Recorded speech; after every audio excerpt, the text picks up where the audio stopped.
Hello, everyone. First pitch is underway as we go into this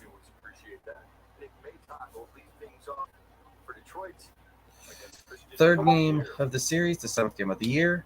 As Astros try to avoid the sweep. That's a hard hit ball. First one to center. McCormick's able to get the easy out. Pop fly for the first out of the inning. One pitch, one out for Christian Javier, the most unhittable pitcher in our lineup due to no hitters last year. Astros just looking to get back in one college is avoiding the sweep. I really do not want a sweep here. It's first pitch strike right down the middle.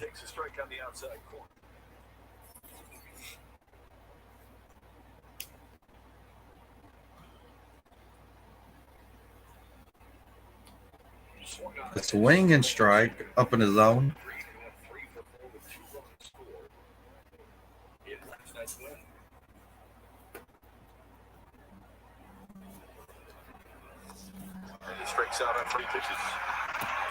A one pitch out and followed by a 3-pitch strikeout for Christian Javier. Well, the Tigers, that'll definitely be a challenge today. It's a heavy dose of fastball. It's the first out of the series. First strikeout for Christian Javier this game.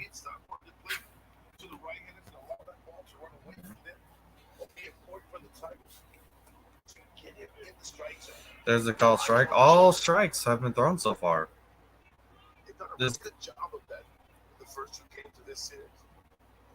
That's a swing and strike.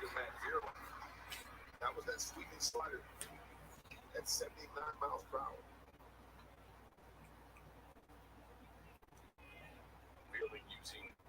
Look, the batter's already using his first time out. That's a ball. That's the first ball thrown by Javier this game. So the difference is you want to see more pitches as the leadoff man. Looking to drive the ball a little bit more in the 3-hole. Inside 2-2.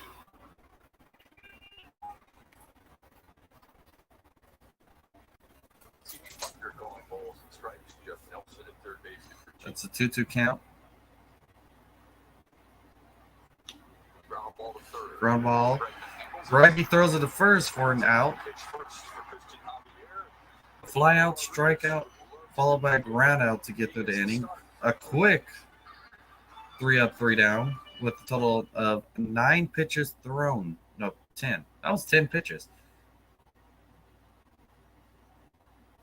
No, that was 9 pitches. 9 pitches thrown the entire inning. Pretty good outing for Javier to start out the game. Hopefully our batters can do something to actually take the lead.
Next we have Pena, Bregman, and Alvarez up to bats.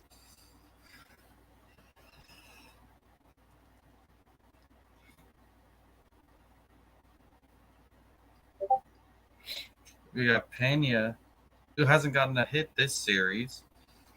He's leading off. Alex Bregman, who finally started getting hits.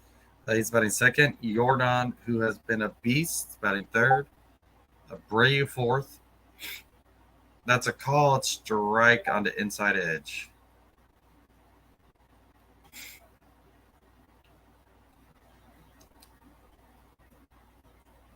Swinging one at the outside corner, ground out to the third baseman.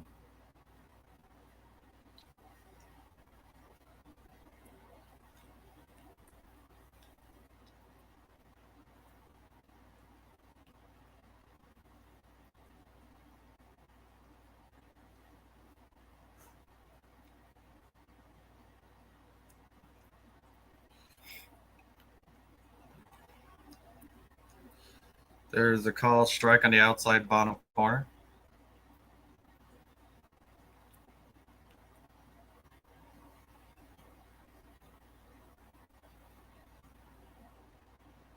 That's a ball down low. It's a 1-1.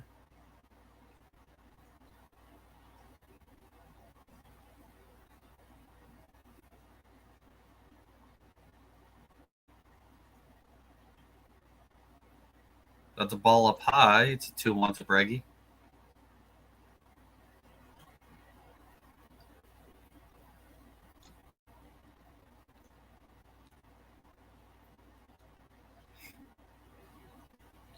Down to center field.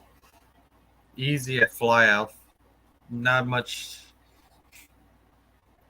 done there. There's 2 out already for Jordan Alvarez coming up to bat. He's batting above 300.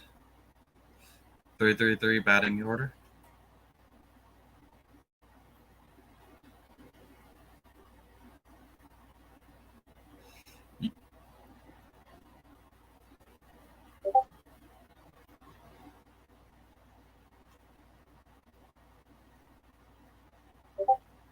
I don't know if that was Jordan using his one timeout or not, because I didn't see what's going on. That's a foul back.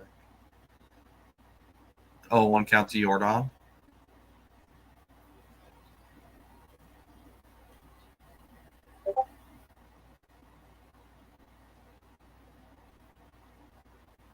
It's the 1. Down and away. It's a 1-1 to Jordan.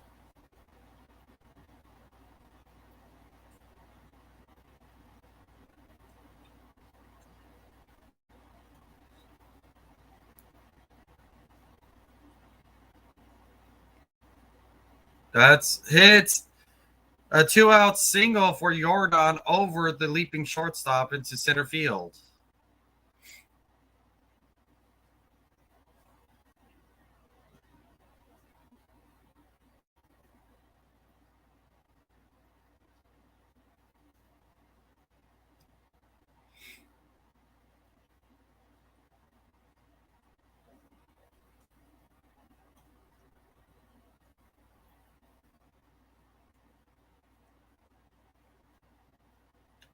Jose Abreu hits the first pitch. That's a ball on the inside. Called a strike.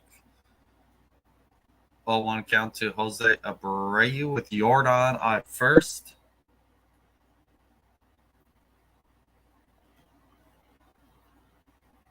Abreu's gotten pretty good hits. That's a ball. That was a strike called a ball, so it's a 1-1. So I guess that evens out.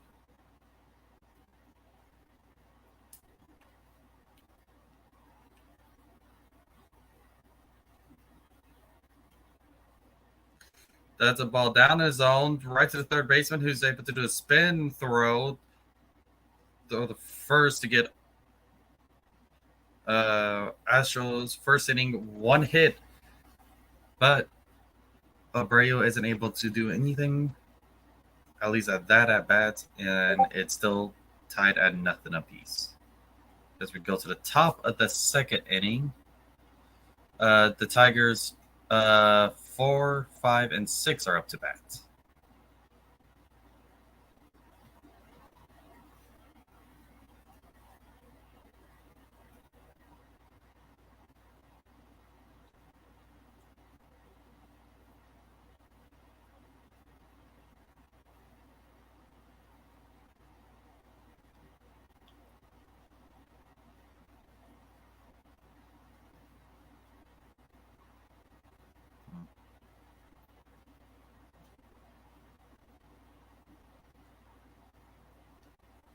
Hello. We got someone actually viewing now. Thank you for coming in. No, this is not like my first or third streams. This is me from my home. I actually am off today. And there we go. But I am off today. But I don't have money to go to every single game that I have off. So unfortunately, I can't stream at the game all the time.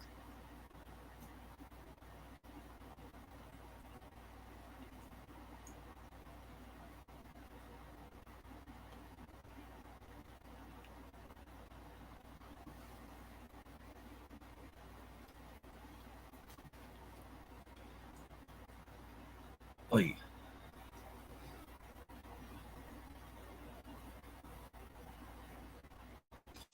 The tire 456.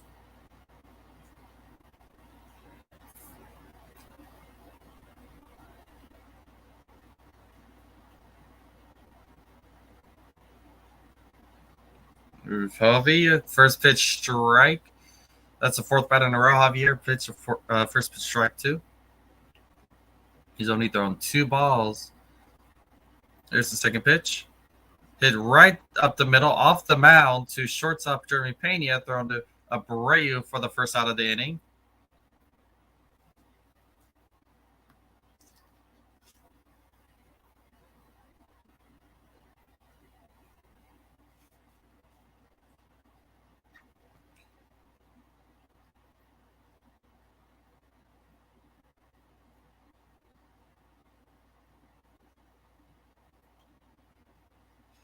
That's a first pitch strike again. Send it to center. McCormick gets the out.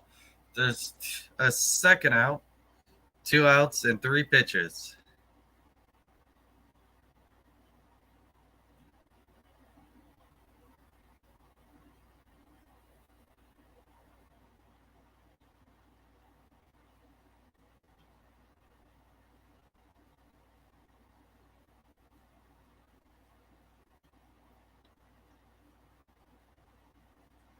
That's the first pitch down in the zone. Once again, that's a 6th bat in a row.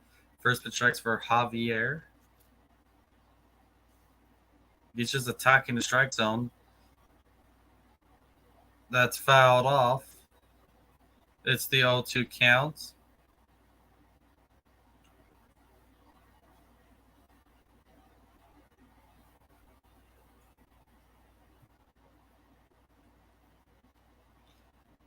And there's a ball up high. That's only the 3rd ball thrown by Javier today.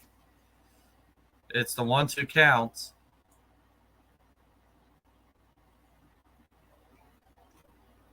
And here's the 4th pitch. That's another ball. 4 balls thrown today.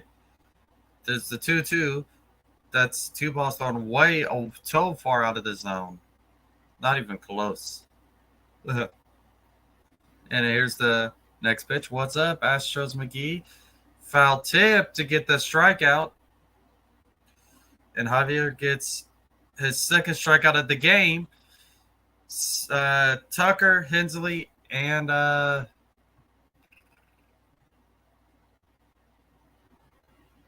McCormick coming up to bat at the bottom half of the 2nd inning as Astros keep it tied at 0 apiece. Javier has thrown 6 batters in a row, first pitch strikes. He's just attacking his zone. Through 2 innings, he's only thrown 4 balls. He's throwing a lot of strikes today, and the hitters just can't hit him. 2 strikeouts, 2 ground outs, and then 2 flyouts. Javier's just getting all the outs. Yeah, he's already doing a lot better than he did the first time he played when he was going up against the White Sox. Because the White Sox, he was basically giving up at least 1 hit per game, and in that 6th inning, he gave up a lot of hits. He's already gone through 2, and he's been on his game so far. He's already done better, much better than he did yesterday, which is great news. He hasn't walked anyone, and he's been throwing first pitch strikes, and he's only thrown 4 total balls.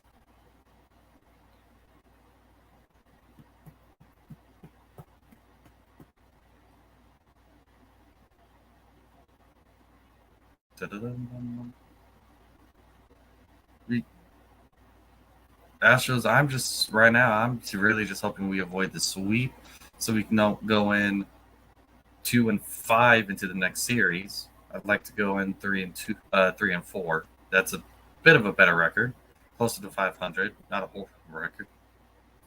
Yeah, when he's on his game, he is unhittable. You are right. Considering he threw not just one no-hitter, but 2 last year, one of them in the World Series. Javier is our most unhittable pitcher.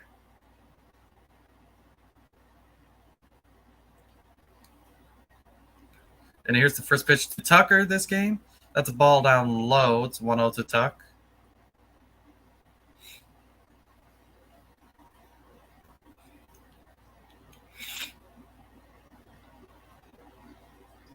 They're yelling, "Let's go Tucker," out in the. That's what sounds like. That's a called strike right on the edge of the zone and down low.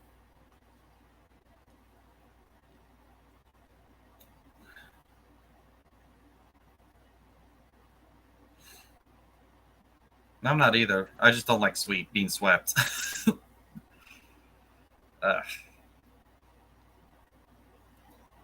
There's a 2-1 count to Tuck.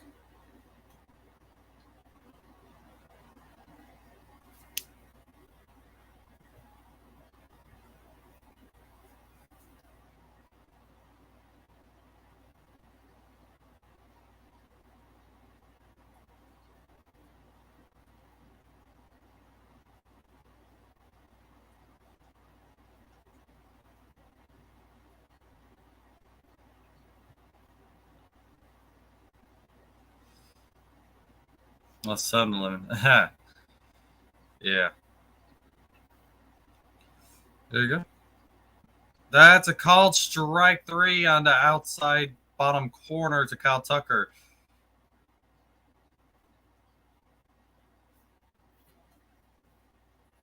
That was a full count to Tuck.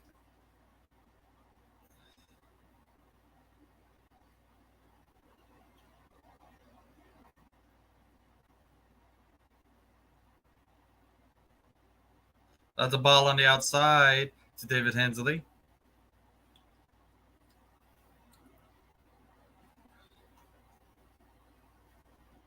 Oh, yeah. There's a 1-1. That was a called strike. No, our dynasty is definitely not over. Like the past 5-6 years, the Astros have started off real slow and then gone on to dominate the rest of the year and into the postseason. Even in 2020, we didn't exactly have the best start, but then the latter half, like after 60 games, whenever we explode, that's when the postseason hit and we made it all the way to the ALCS. And we're 1 game away from going to the World Series. Trying to say we didn't deserve to be in the playoffs that year when we were in the ALCS and 1 game out of the World Series.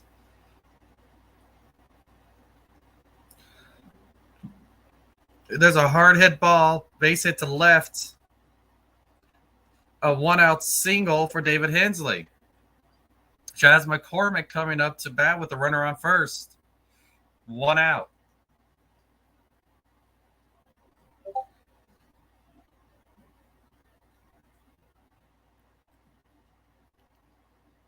Just hit the ball out. Just hit the ball in the air. You're going to get a hit or a fly out. Both are better than a double play.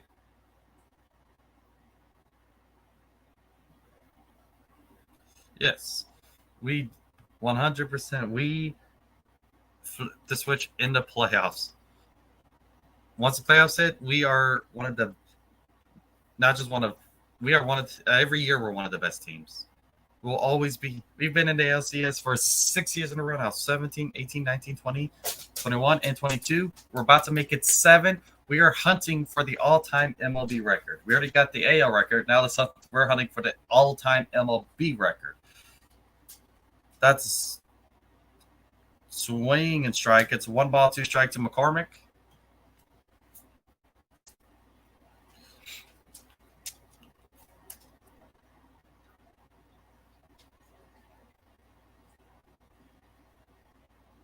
There's a 1-2 pitch. It sends a drive to deep left field over the wall. Looks like it's a home run for Chaz McCormick, giving the Astros a 2-0 lead. at the bottom of the second inning. A 2-run, 1-out, the blast for Chaz. A nice Chaz jump to start off this game. Now,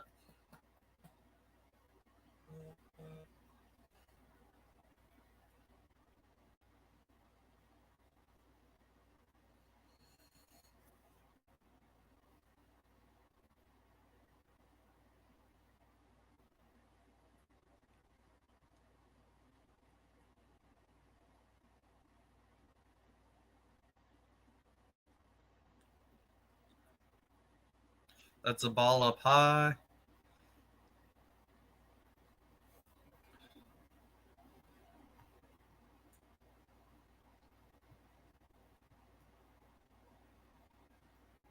Corey Jokes. Oh.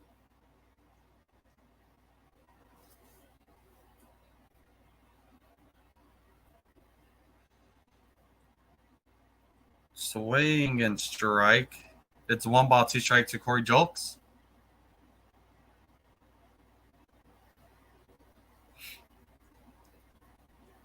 He uses 1 timeout of that bat. And then here's the pitch. Swung on, fouled off.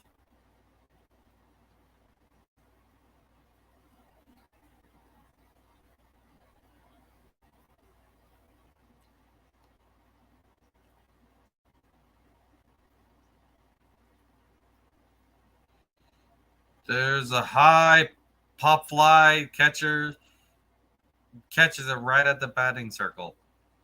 There's the second out. And now Martin Maldonado, I believe, is coming out to bat unless he ain't playing today. No, Salazar. Salazar is catching today. Salazar's batting.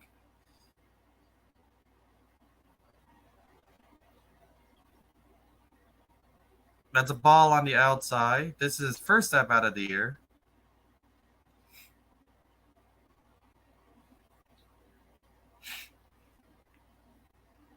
Here's the right below the middle of the zone. It's a 1-1 count.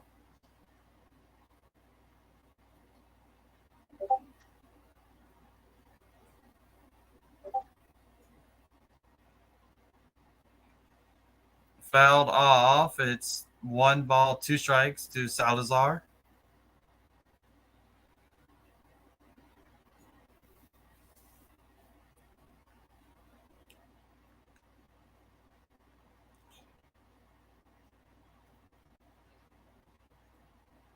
That's a ball up high. It's 2-2.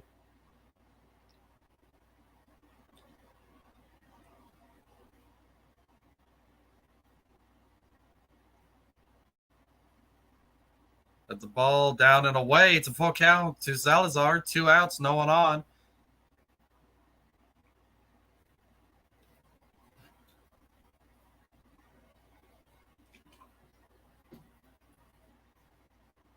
And here's the pitch. Ground ball foul, still full count. Salazar, his first at bat, and he is fighting for this hit.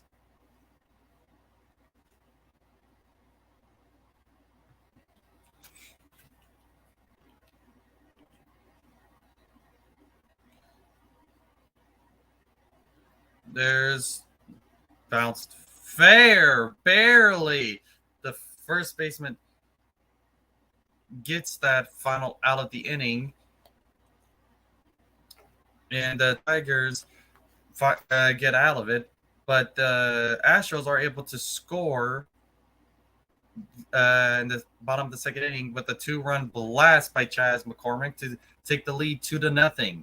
We head up to the top of the third inning now. The Whites, not the Tigers, 7, 8, and 9 batters are up to bat.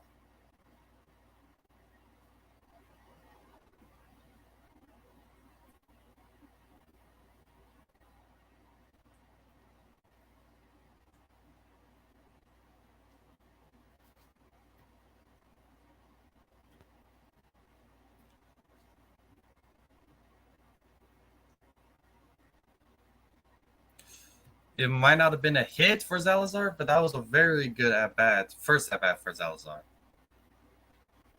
I think Joke seems like a good young player. I don't know if he might spark and get big just like Pena did. He might not. I don't. But he seems like a pretty solid young player. He could definitely develop into a great player. I mean, his I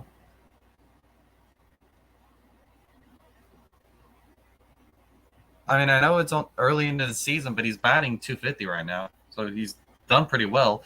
I don't know about him being out in left field though, because whenever I was out there at the game, no, it wasn't at the game. It was the second game I was streaming. Whenever he was then out in left field, and I was watching him, he was kind of he wasn't playing the bounce off the wall very well, so he'll need some reps out in left field. He's done well batting wise. It's his defensive left field he definitely needs to work on, and for Jokes Myers, yeah, he's been disappointing so far this season. But honestly, it's still just been a short few games. I'm not going to put any strong opinions on a lot of these young players early on, especially since we are giving some of the older guys some leeway, considering Braggy has not been doing very well, and neither has Pena. They've done well defensively, but their offensive numbers aren't that good right now.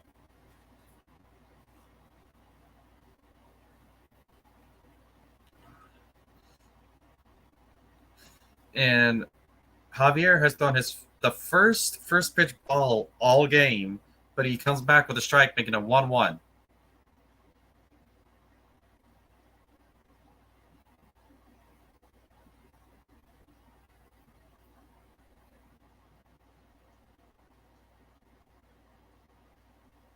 I have no idea what that's about, Pauline Mercer. I really don't. 1, 2, 3, 4, Drew Barrymore, CBS, and Russ Matthews, and Riley Mercer, and Miss Boyd are promoting war. I don't know what you're talking about, Pauline. I really don't. I'm lost. The injury, I don't know if I don't want to say it's ruined him just yet. I want to give him. I'm willing to give him a little bit more time, especially if he goes back into minors and he starts dominating in the minors. Well, we'll see. We'll see.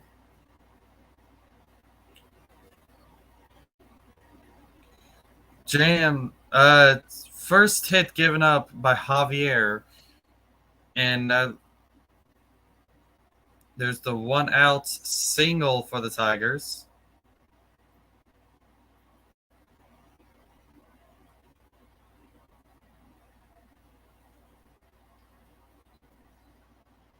I am what?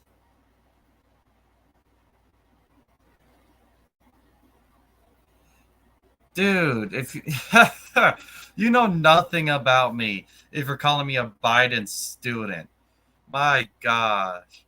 I don't know what you're talking about here. Just because I don't know what you're talking about here, one, doesn't make me a Biden student all of a sudden. I don't know who Drew Barrymore is. I don't know who Ross Matthews is. And I don't know who Riley Mercer or Miss Boyd is. I don't know who that is. How, bruh, you know nothing. Dude, this is a sports stream we're doing right now. We'll just put you in timeout for a little bit. Calm down. I am not a Biden student. Oh my god. I Oh, this is a sports stream. This ain't a political stream. One, two. I don't even know who those people are that you're talking about. World War III hasn't happened yet. We're not in World War III at the moment. And there's no way that I'm a Biden student. You know nothing about me if you think me plus Biden on anything. Oh, that's just laughable. There's a throw. Second base is stolen. Runner on second, 1 out. A 1-2 count to the Tigers batter. Wow, that was just laughable. Oh,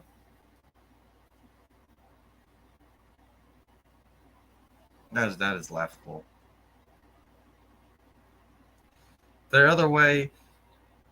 Abreu to Javier to get the second out. Runner advances to third and stays there. 2 out, ground out, and runner for the Tigers is 60 feet away from scoring their first run of the game. Nick Maton is up to bat for the Tigers. Phil Maton's brother.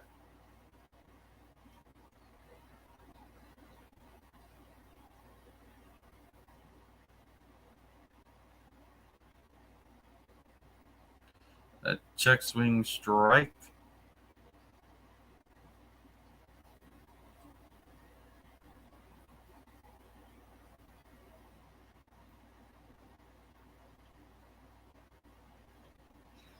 Yeah, I think the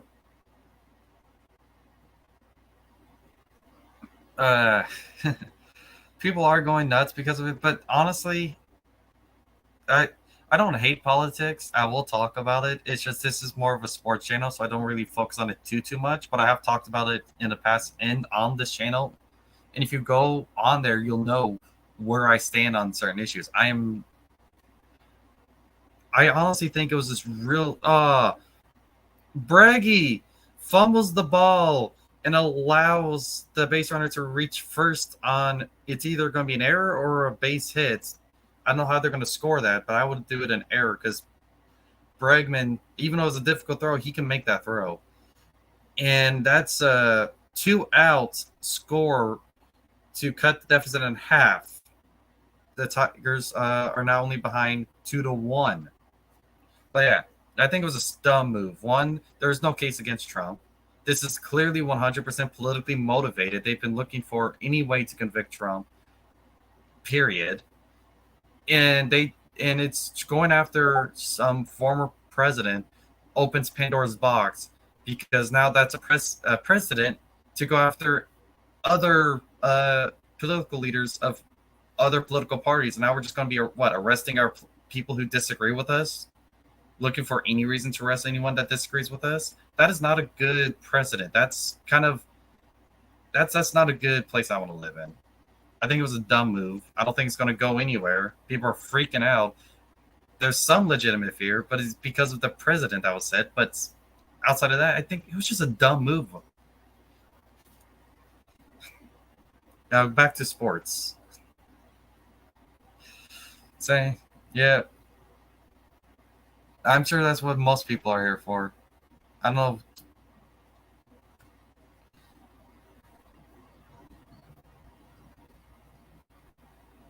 And Javier threw it to first.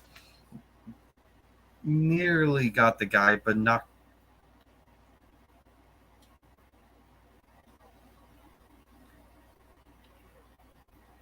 It's 2 out, runner on first. The runner on first represents the tying run. That's a ball on the outside. It's a 2-2 count.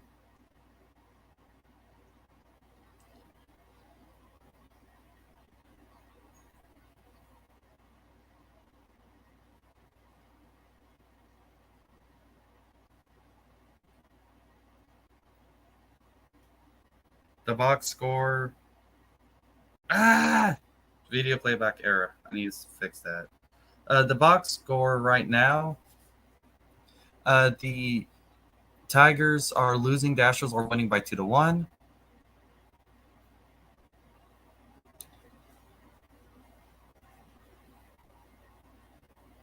Let's see.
Hold on.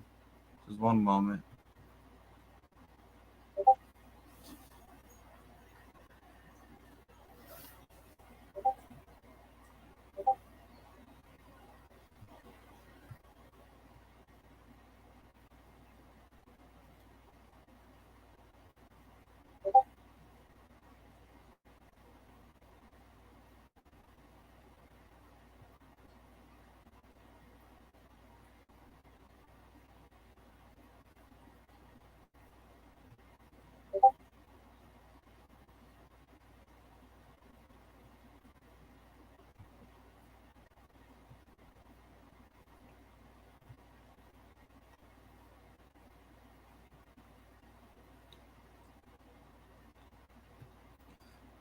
Trying to bring it up right now. Sorry. Javier's able to get out of the jam. It's only 2-1 still, the Astros.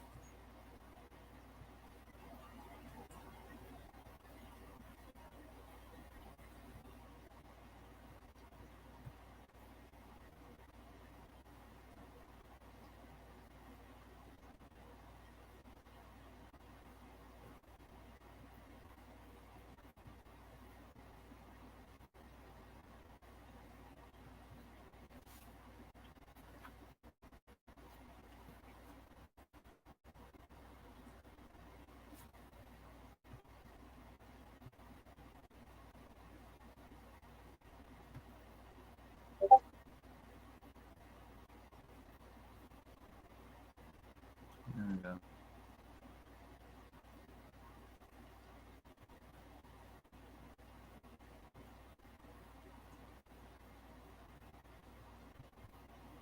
There we go. Brought it up. Got it up for you now. Who Salazar was the last batter? So it's Pena, Bregman, and Jordan Alvarez up to bat again. Jordan with the single to get on base on the first inning. But then in the second inning with Hensley getting on base with a single, and then McCormick with the one out home run. I disagree too. It's not even. It is not. You're right. It's not a smart investment. That's a swing and strike to Jeremy Pena 0-1. I don't think it's a smart investment either. And honestly, that's a ball up high 1-1. It's not just his age. Is our pitching depth is really, really deep that we really don't need to pay. If our pitching depth was not that deep, then I'd say we are missing. That's a foul off. That is 1-2 count to Pena. Our pitching depth is so deep. We got Javier. You got Valdez. Both of whom, Valdez quality start machine. Javier, our most unhittable pitcher, our most consistent with our most unhittable back-to-back 1-2. We're going to get McCullers back, who's a bit inconsistent, but still a really great pitcher. We got Hunter Brown, who's basically a Verlander clone, and we're going to be having him up to his prime. And then we got Urquidy and Luis Garcia. We got 6 good starting pitchers right there.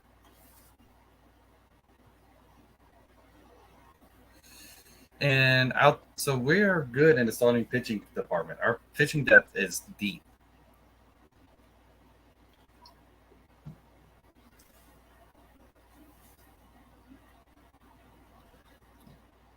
Foul back. It's a 2-2 to Pena still.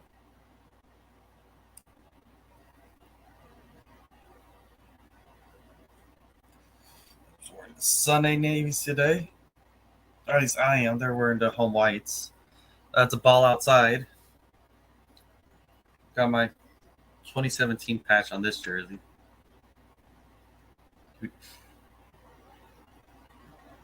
That's reached out right for a hit. That was an unlucky blooper to over in right field. People sleeping on Framber and Javi are about to wake up. Framber and Javi, 2 of the pitchers that really won us that World Series. That's a ball called strike on the outside. It's 0-1 to Breggy. Breggy has finally gotten some hits in this series. That's a ball on the outside called a strike again. 2 balls called strikes to Bregman. So it's 0-2. Should be 2-0. He holds up, check swing. That's the 1-2. Should be 3-0.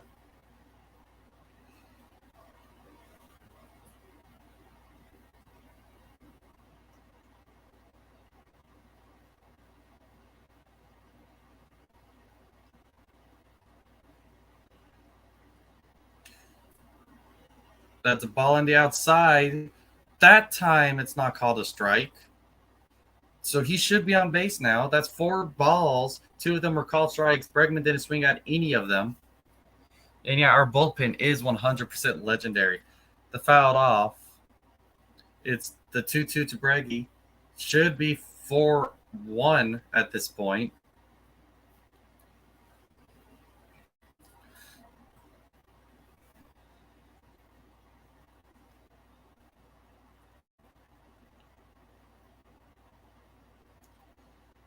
Pulled. That's a flyout. And that's a flyout when Bregman should have been on base. It's okay, though. We're still winning the game.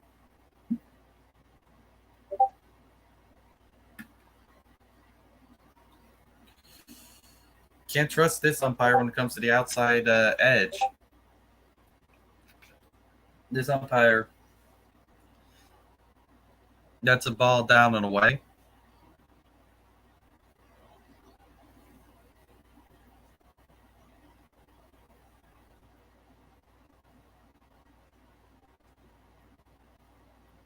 Yeah, we won the 2017.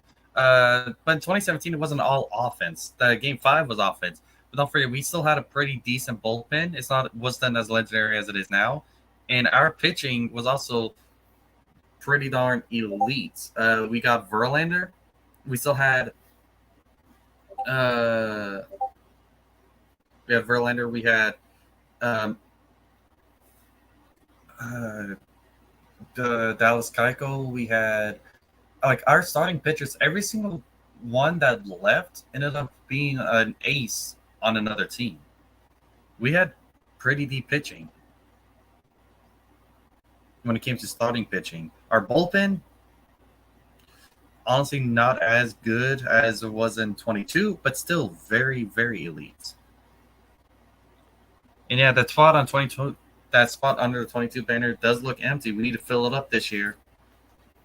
We need to make it 3-3. And unfortunately, Alvarez gets out, but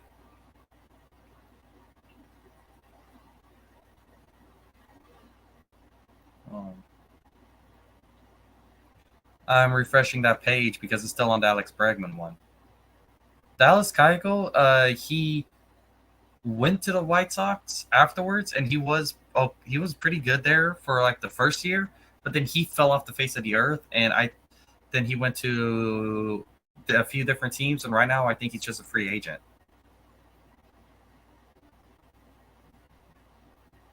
And he's been gone since 2018 was like his last year with us. Because 2019 we didn't have him.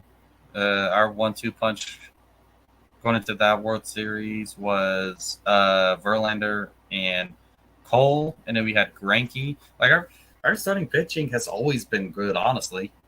2019, Verlander, Cole, 1-2 Cy Young winner. Then we had Greinke at 3, and then like 4. I think 4 or 5 you get a little questionable, but again, that's the top 3, basically all-time greats.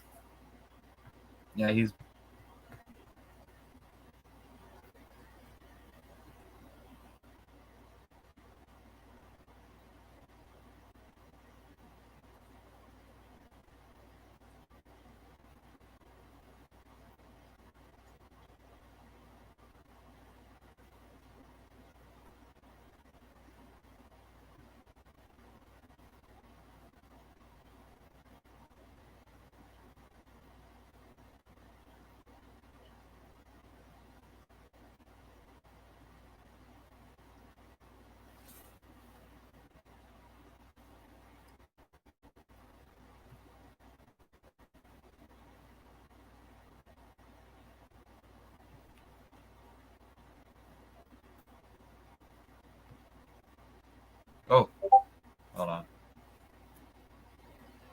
There we go. I was never a big Dallas Keuchel fan. If he never had Brent Strom as pitching tackle, would have been mediocre pitcher. I loved Keuchel, honestly. Part of it is I got biased because I'm a lefty, so I always love seeing lefties. That's one reason why I like Framber Valdez, because he's another lefty in our lineup. I like seeing lefties in the lineup. I like Jordan and Tucker for being lefties as well. They're great hitters, plus they're lefties. Yeah. So, I was a huge Dallas Keuchel fan because there's that lefty. He won a Cy Young in 2015, and he was a huge beat in that 2017 World Series. So, that's for me. I was huge. I like the beard, and we had Keuchel and Harden at the same time. So it was like the beard duo. We had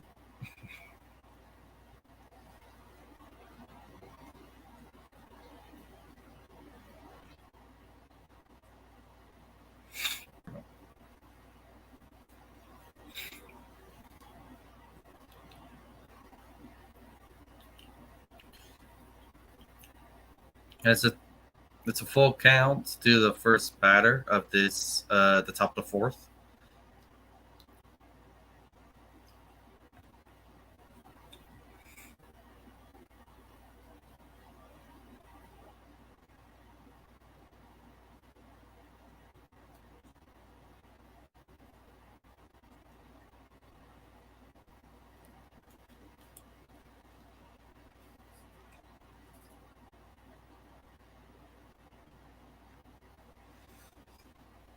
Here's the 3-2 hit, pops high up to Alex Bregman, and then Breggy catches it for the first out.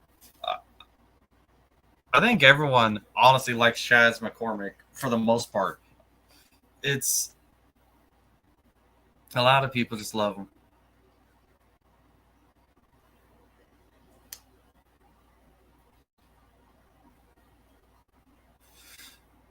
Yeah, that's people want to say that's because the Spider Tack. No, because he was still using Spider Tack at least his first year with the Yankees for a while, and he still was struggling.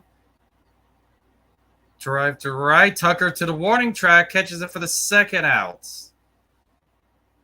2 outs already in this inning, and Brett Straw, man, he turned Garrett Cole into an elite pitcher, and then Garrett Cole left, and then he just hasn't been the same. He hasn't been horrible. He's still a good pitcher, but if you want to be the best of the best you could be, you need to have Brett Strong as your pitching coach. Because man, that guy, he can turn whatever into any kind of pitcher into a good pitcher. And if Brett Strom was the one looking over Jake Odorizzi, I think Brett Strom would have actually turned Jake into a much better pitcher than what people saw him as.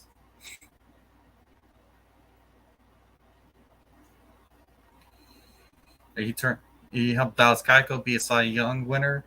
He got Garrett Cole to be in a Cy Young second place, right behind Verlander. I honestly think Garrett Cole should have won in 2019, but you know what? It is what it is. We still had a Cy Young winner on the team in Verlander. And if Verlander won it again in 22, but that just shows how great Verlander is as a pitcher. Charlie Morton, he was a great pitcher we had in 2017.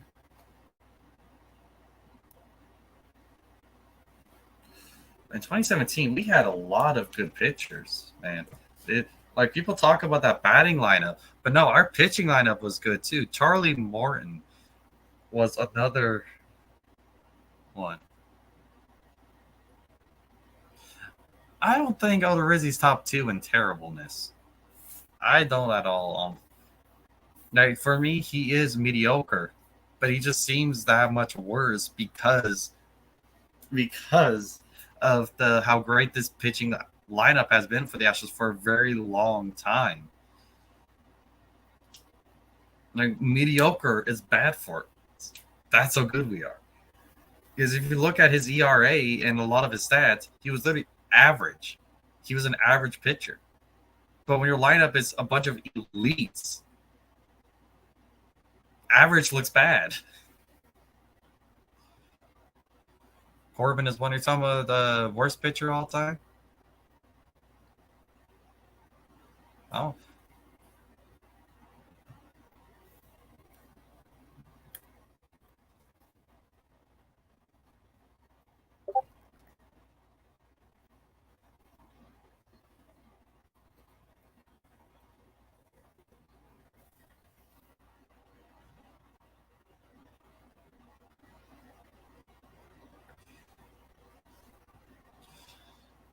homers in a game is ridiculous. You're right. You're right about that.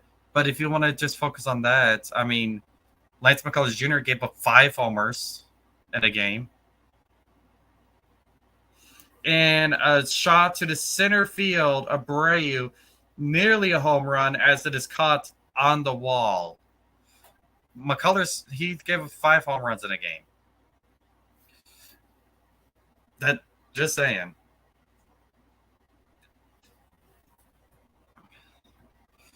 What's up, Valix Prime Sports? Thank you for stopping by.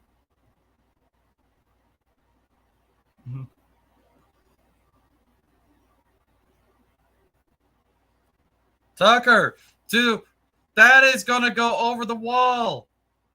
And that is the second home run in the series for Kyle Tucker as he gives the Astros their 2-run lead right back at the bottom of the 4th inning.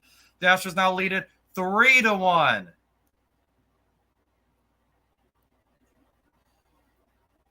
A 3-1.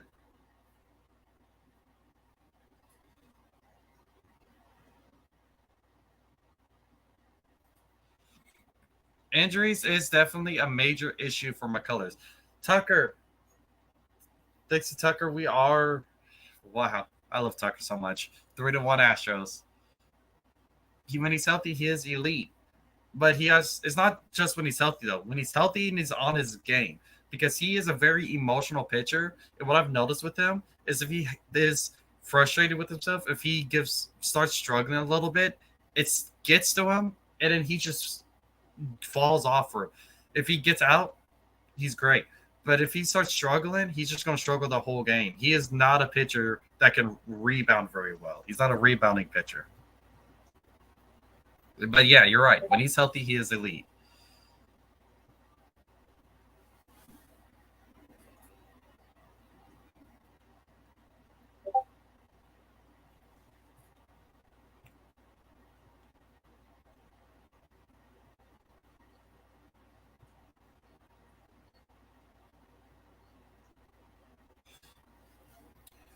He's still pitches, but he still, again, gave up 5 home runs.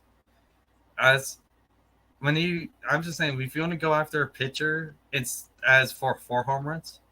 Hensley gets a walk, a 1-out walk.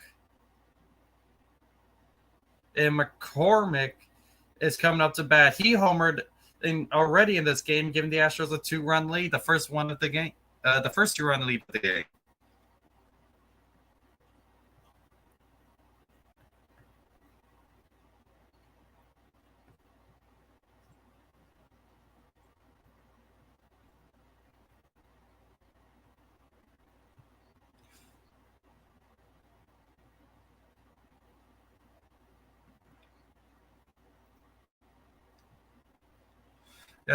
Jacob Rizzi, I will still defend him as a mediocre pitcher as long as people keep calling him horrible. It looks like the roof's open for the Astros.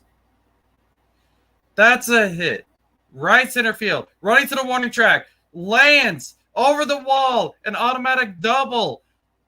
A ground rule double, and the Astros will now have runners on second and third. And the people jumped the gun there. They already made it 2 outs when it really wasn't. That was...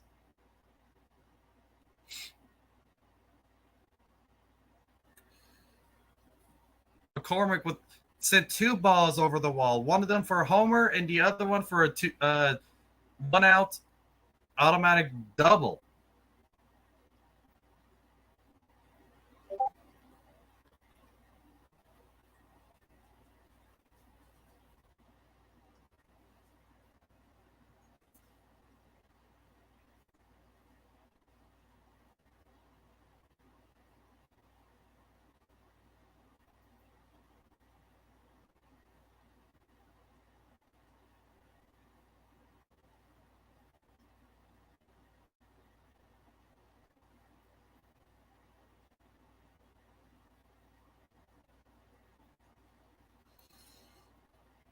It's the 0-2 count to Corey Julks. Chaz over Jake. Yes.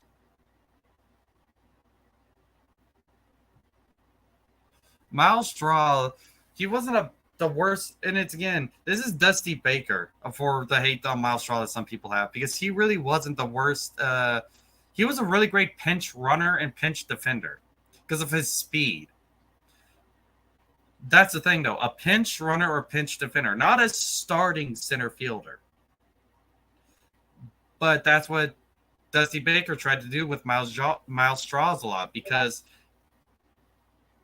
Miles, yeah, he was pretty good for Cleveland. He was a good pinch runner. He would have been great. He was a pinch runner, great pinch defender because of his speed and he could go out there when we need the speed on bases or when we need the speed in the outfield. But instead, Dusty Baker's over here like, nah, he's going to be a starting center fielder, which really I think was not the right choice. And so trading him, the James Click trading him so that Dusty Baker can't do that no more was a pretty smart move because I like to have a speedy outfielder for a pinch run / pinch defender. But if we have a speedy outfielder and Dusty Baker goes, okay, he's the starter, I don't think that's the right decision. The speedy outfielders need to be for the pinch defense or the pinch. They're not starters. Yeah, 100% would take Straw over Dubon. And he has done really good in Cleveland. He has done really good in Cleveland. That shows you that he's not a bad outfielder.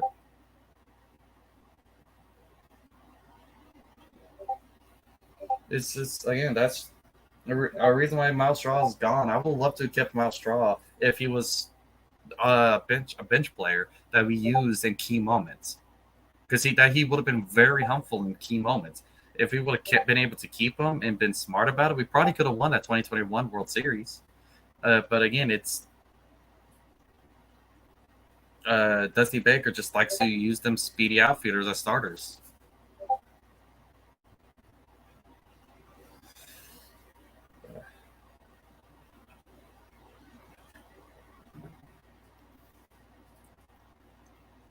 No, come on.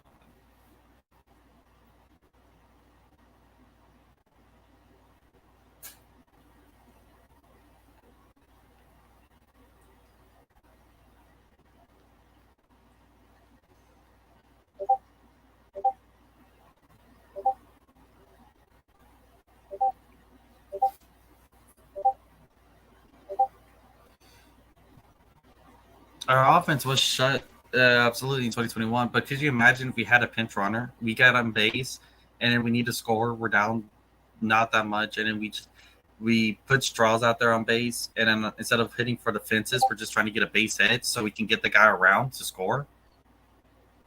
Or we need a key defensive play, and so we pull our center fielder and put Miles Straw out there. Because, again, we didn't have Jake Myers. He got injured before that World Series started.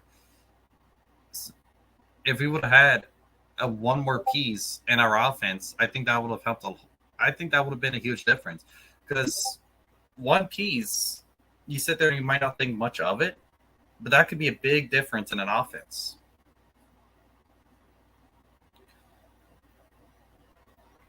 Like, for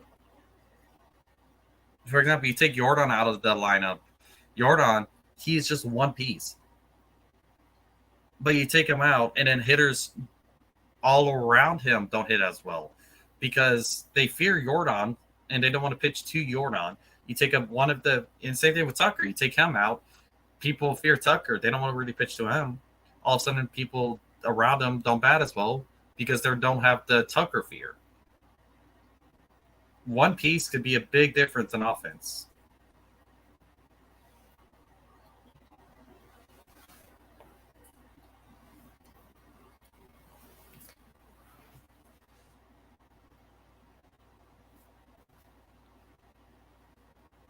I've accepted both as not our year.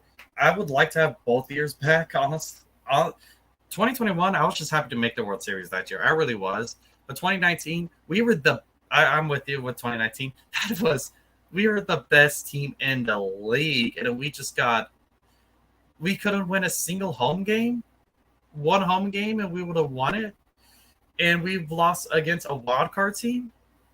Man, it does suck. It does suck, but we already had our 2017 World Series, and we still had years to go because we went back in 21, we went back and won it in 22, and we're still a great team.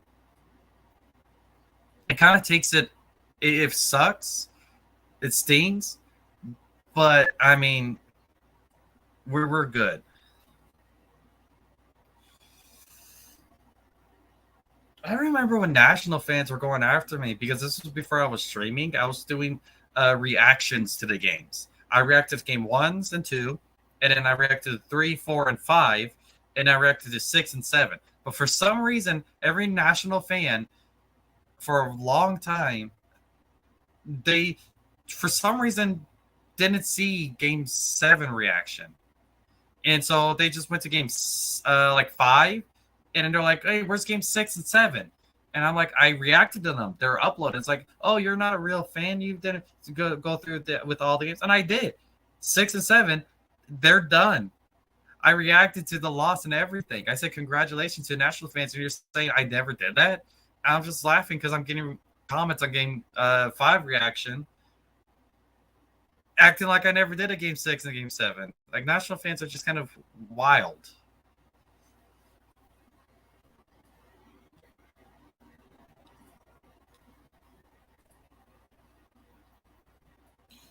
It's 1 out, runner on first for Christian Javier. I don't blame Will Harris. I blame AJ Hinch. I don't blame. I don't. I put the blame 100% on AJ Hinch. I don't blame him for pulling Greinke either, because I think pulling Greinke was not the dumbest move out there. I think it was a smart. I will defend AJ Hinch and pulling Greinke, but he should have put in a different pitcher, because Will Harris was 100% overused that series. Like, our bullpen was not not as deep as it was in 2017, nor was it as deep as it was in 2018. Like, our bullpen was not that deep. We should have used, but so Will Harris got overused way too much, and we really should have swung on and missed a strikeout for the second out of the inning. So we should not have used Will Harris because he was overused. He needed the rest. Garrett Cole was warmed up and ready. I don't know if I would have put him in quite yet. It might have been a smart play, it might have not have. But I think I would have done that over Will Harris.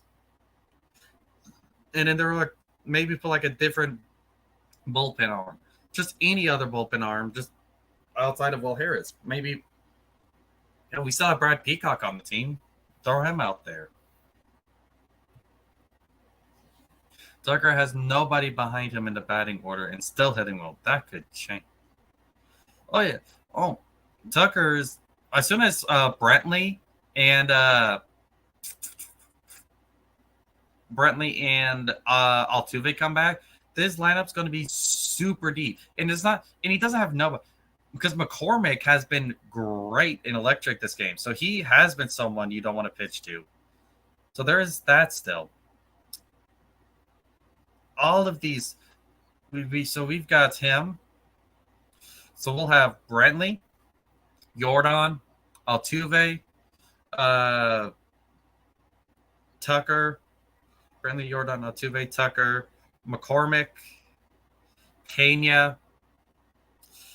We'll have a pretty deep, and then we'll have Maldonado's already hitting better than he did last year, and we already got other catchers that can actually hit the ball too. This is once Brentley and Altuve come back, our lineup's going to be deep.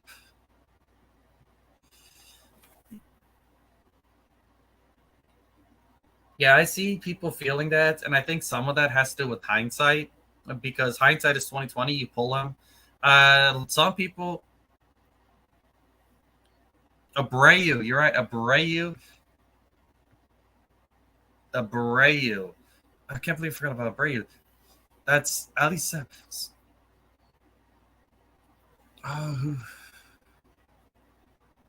Pena, Bregman, Jordan, Abreu, Tucker, Altuve, Tuve, Brentley, and McCormick. That's 8 batters deep. That's an 8, but our lineup is going to be 8 batters deep once them two come back. Yeah. Well, once a bro Tuve, that's 8 batters deep, and Baldy's already hitting better. He's not elite. He's not a, I won't call him a deep batter, but the dude is already hitting better than he did last year. This offense is better than it was last year, especially once Altuve and Brentley come back. Oh, I can't wait for them to come back. Brentley should be coming back before Altuve, and Altuve. And you know what? I'll take the injuries earlier in the season rather than later in the season.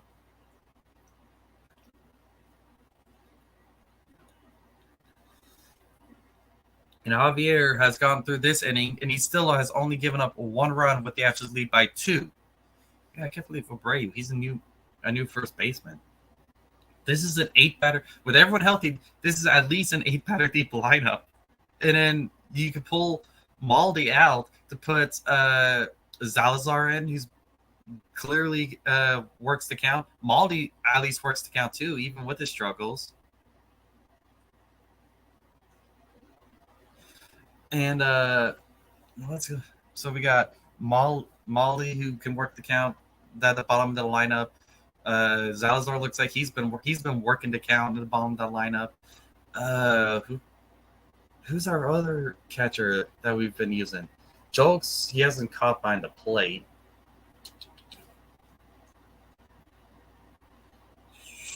We had someone else. Brentley hit in 2-hole. Pena in 7th. I don't know if he'll bat 7th, but yeah, Pena. Yeah, Tucker will have people behind him, and I really, really would have liked to keep Vasquez too. Vasquez was a good hitter. He was a good hitter and a good defender. He was a good all-around catcher. He would have been a good one to keep. Yanner Diaz. That's Yanner Diaz. That's another good catcher we got.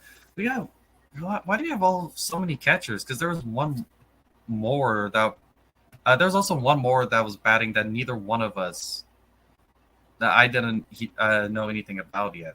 Salazar, this was his first at bat, so it can't be him.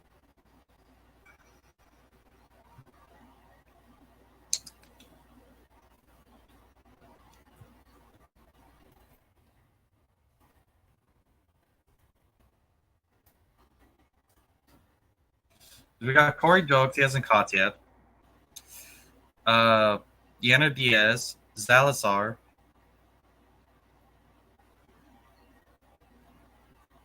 Or was it Salazar in there? And when they said,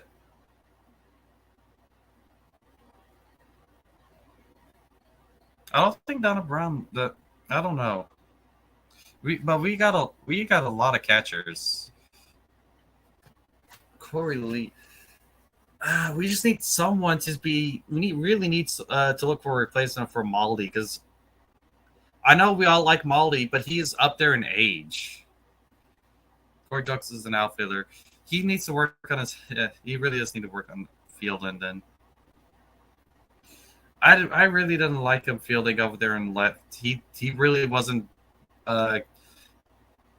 He wasn't working the ball that well, working on the bounce that well. He needs work out there in left field. His batting's good. He needs the left field work.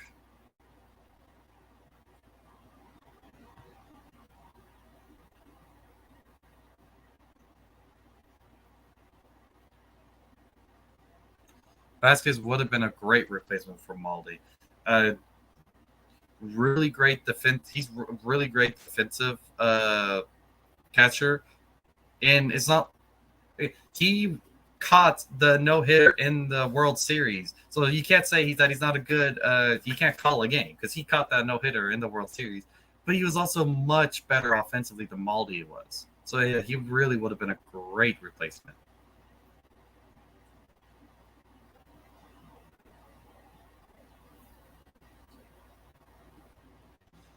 I think it's not just being a backup. I think Maldi needs to.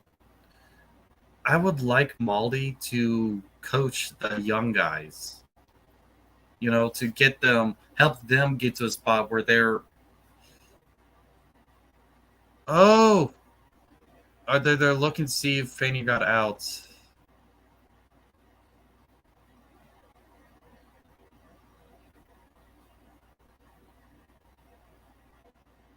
No, he looks safe to me.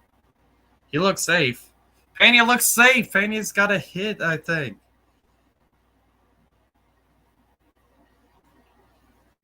He looks safe to me. No, don't reverse it. Nah. He is clutch. Molly is clutch. He hits so much better in the postseason.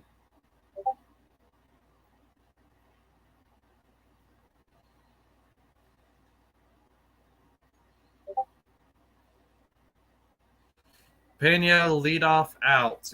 The tagged out at first. Braggy ball on the outside. He is 100% clutch. You are right about that. And dude, when he does hits too, he hits homers. Hit to the left. 2 away.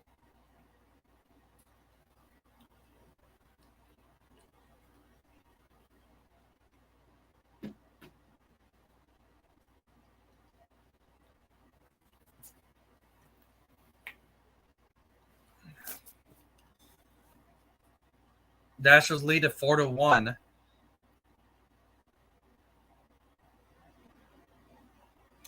There's strike one. Wait, 4-1. Hold on.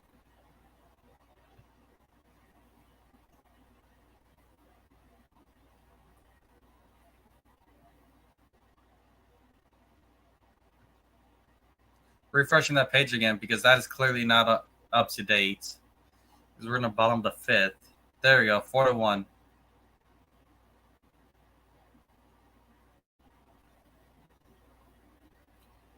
No 2, ball down low in the dirt, 1-0. No, 1-2, sorry.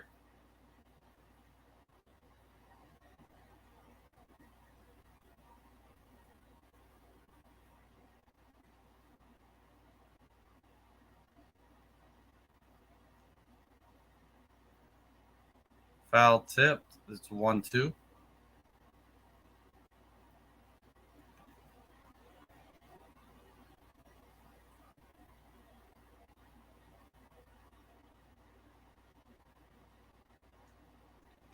That's hit. Fouled down the first base line.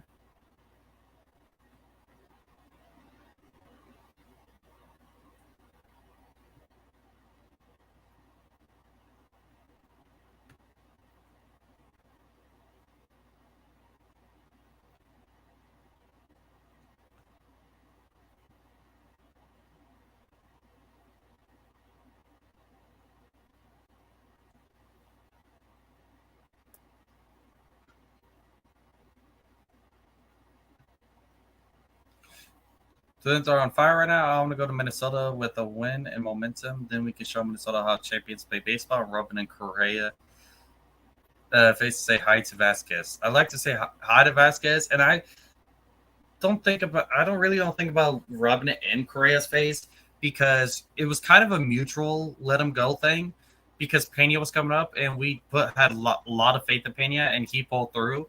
I still liked Correa. I'm glad he was on the But like, it's just funny how people kept saying we were going to miss Correa when we really don't. And I would love to get a win over the Twins. And Alvarez walks he got after 2 strikes, he gets it to a full count and then walks a 2-out walk to get on base. I'd like to say hi to both Vasquez and Correa. We kind of just let them both walk. But yeah, let them see how champions play baseball. Well, they have 2 champions on their team. And then the Twins, honestly, they still haven't had, a playoff win in forever? Maybe the Twins are thinking,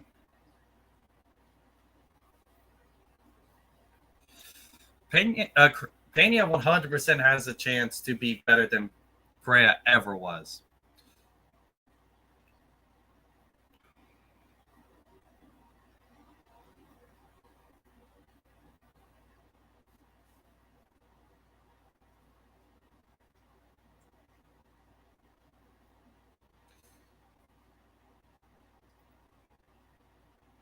That's a ball on the inside.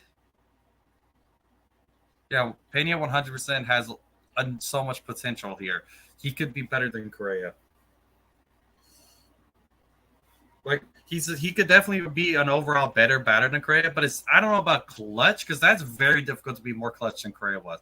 Because while Correa clearly like Pena 100% could pass Correa in overall batting, Correa's clutchness was like Yuli Gurriel's clutchness. Yeah. Thing with the Astros is even our batters that you worst batters, they're just all clutch. They were all clutch in 17, all like the clutchness batting wise wasn't quite there in 2019 and in 2021. But man, in 2017, everyone on that lineup super clutch. And there's some clutchness in those other years too, just not enough. But yeah, 17 just clutch all around.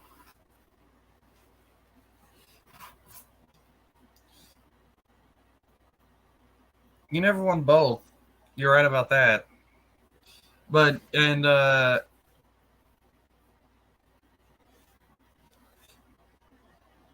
but the clutch at bat that won us the World Series was Alvarez. The clutch at bat in Game 1 of the the ALDS was Alvarez. Like Alvarez was extremely clutch those series too. And then there were some people who are also arguing that there's a single up the middle. Alvarez makes it to second. Runners on first and second with 2 outs. Jose Abreu with the single there. Like Alvarez was pretty clutched out series too, and Framber Valdez. There was a lot of people arguing that Framber Valdez probably should have won the World Series MVP. People were just extremely high on Pena because of how electric he was overall. But man, I'll need to rewatch the World Series again, and then rewatch the 2017 World Series, just to compare how the two different clutchness of it. I'm still remembering that home run that Correa had, where he was just standing there. He ran all the way to first, and he's just standing at first, and the ball's still in the air. Christian Javier, he threw that no-hitter. Christian Javier threw that no-hitter, but the arguments I've heard from Framber Valdez was because of his two quality starts. We lost Game 1 of the World Series. Then Framber Valdez came out in Game 2 and got us the win with his quality start. And then he got us the win in Game 6 as well, because it was the Verlander, Framber Valdez. The McCullers was Game 3. He had the 5 home runs. Then Javier came out with the no-hitter. Then Verlander came out with his first win. And then Valdez got us won us Game 6. Yeah, there's a lot. Like there's a few arguments for who could have been the World Series MVP because there's just a lot of great players. Like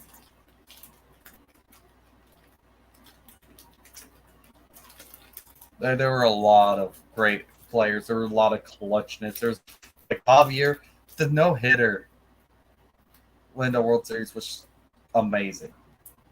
Honestly, I think Javier might have been more looked at as an option if it was a complete game no-hitter. The fact that it was a combined no-hitter, I think, is one reason why people don't say Javier as much as Valdez, which is a shame because that it's still an amazing feat. It's only the second no-hitter in World Series history. The first one being a complete game, perfect game.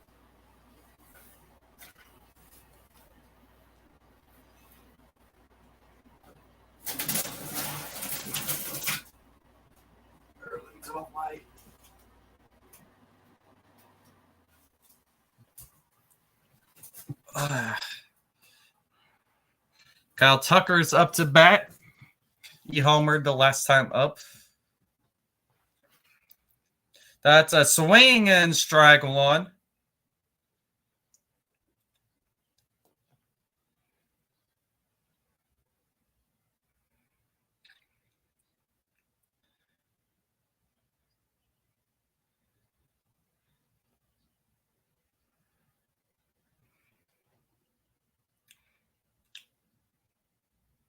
That's a ball, 1-1.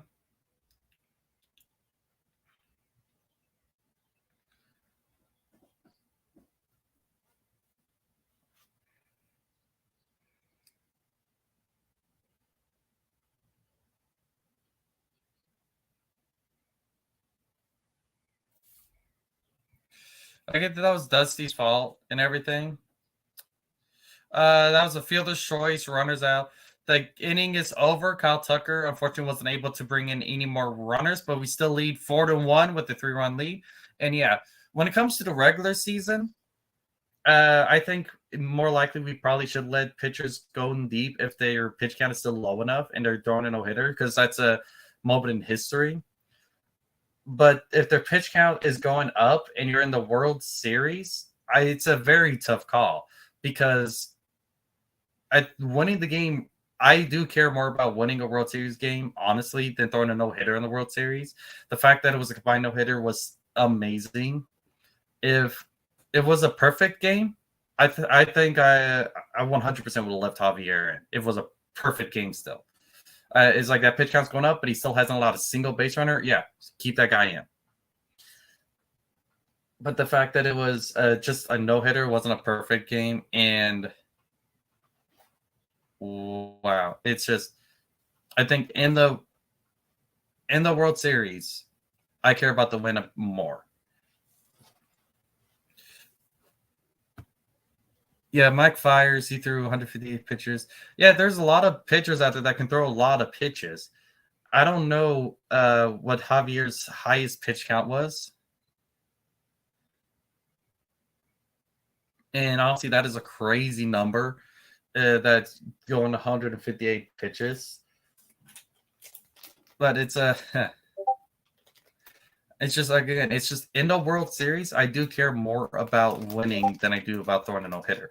So depending on the pitch counts and depending on whether or not it was a perfect game, that'd be deciding factors for me on when I would pull Christian Javier. Honestly, in the World Series. In the regular season, I kind of understand it a little bit, but I think I'm more likely to leave a pitcher in if he's throwing a no-hitter in the regular season, because that's historic. That is something that that put a pitcher in the history books.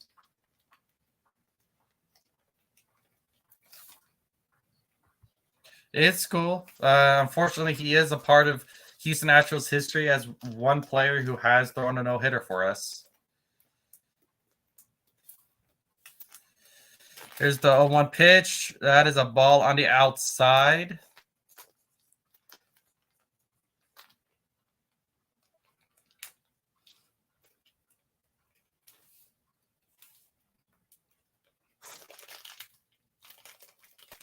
I do. I like both no-hitters.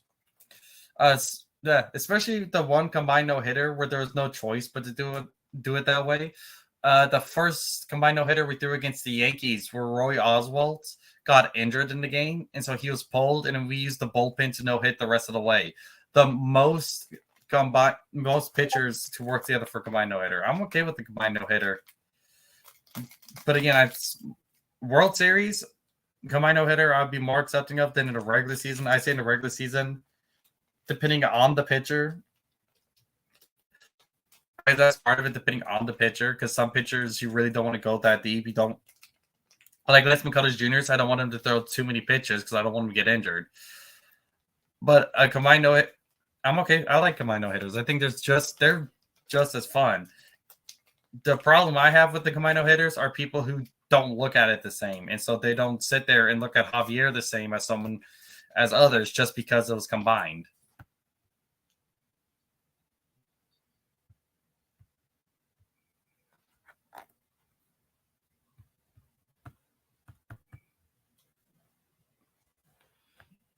Why is this not working?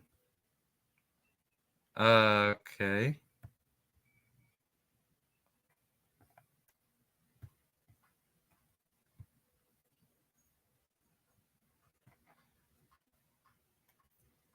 Is everything frozen?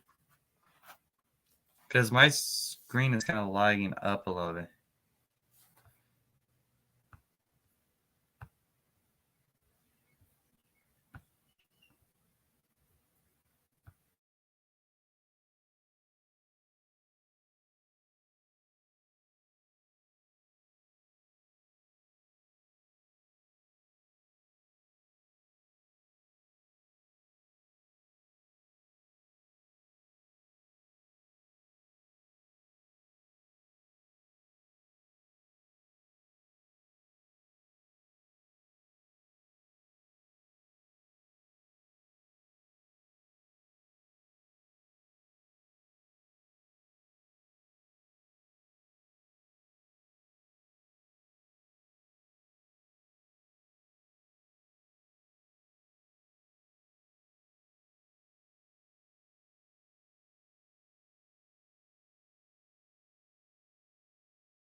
Okay.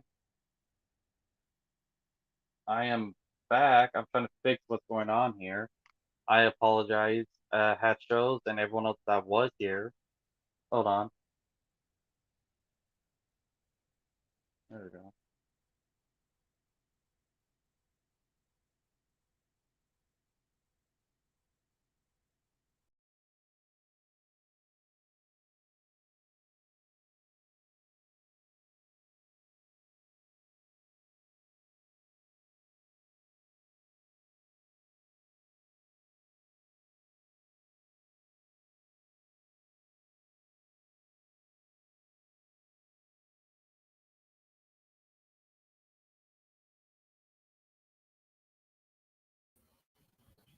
There we go. I am back. I apologize to everyone. I don't know what happened there, but I am back. Uh, Here, let me get the box score back up. Astros, you still with me? I think. Who else still with me? I see two people, one person. Let's see, set everything back up.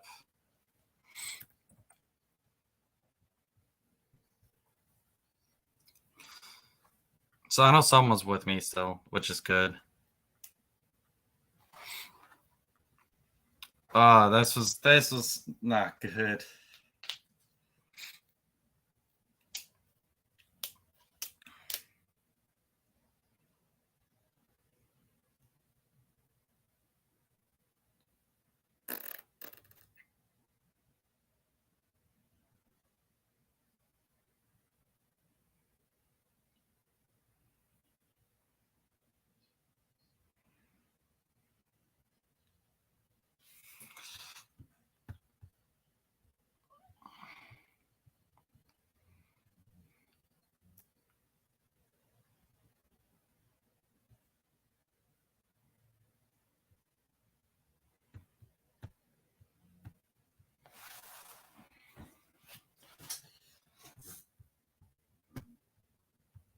The Astros get out of the inning, and it's still a 4-1 ball game. Astros still winning by 3 runs.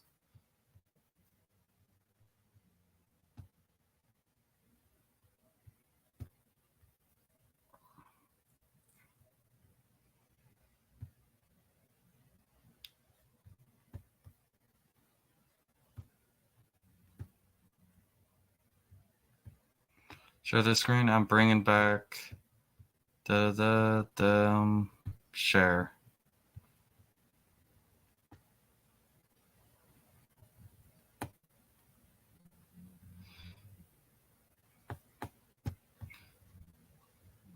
There we go. Everything should be back up.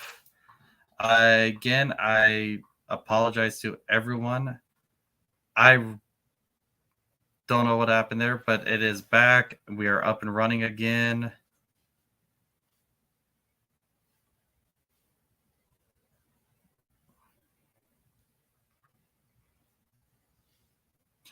As we go to the Tigers defense, the Astros batting. Astros winning 4-1.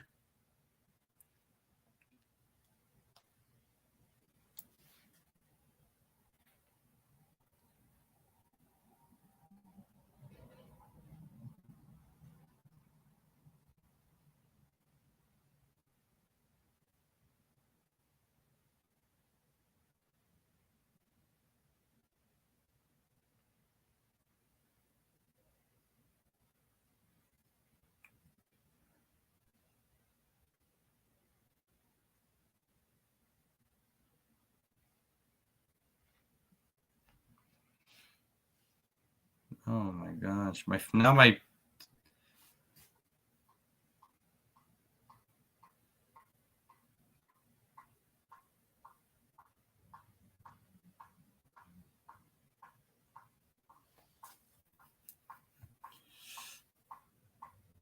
well, combined no hitters were still a thing in the 90s.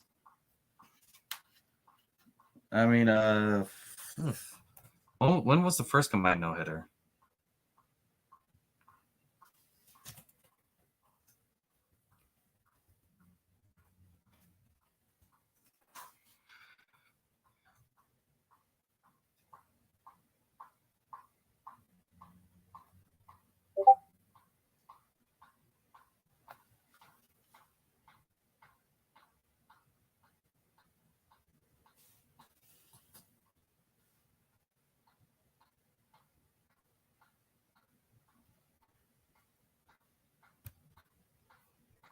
Oh yeah, everyone could have their own opinions on baseball.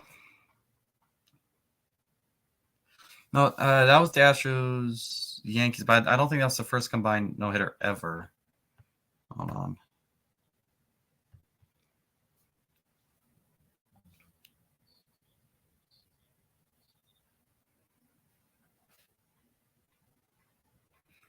First combined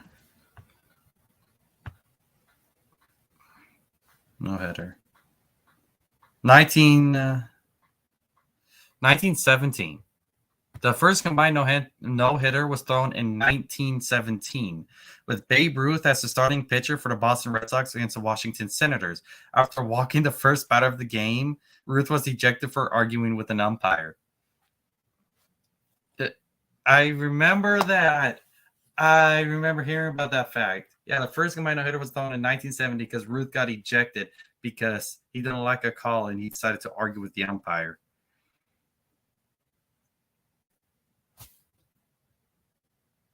It was the dead 1917 was the dead ball era, but again, it was Babe Ruth pitching, and Babe Ruth brought us into the live ball era. And again, it's the first combined no hitter. That tells you, like I said, no hitters have been a thing for a while. It's not.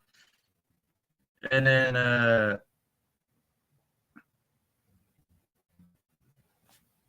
let's see, every combined no hitter. When were they all?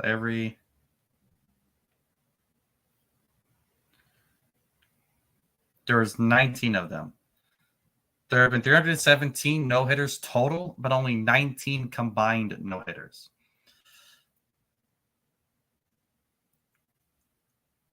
There was the A's who threw a combined no hitter on September 28, 1975. The White Sox combined a no hitter on 1976. The Angels threw a combined no hitter again in 1990.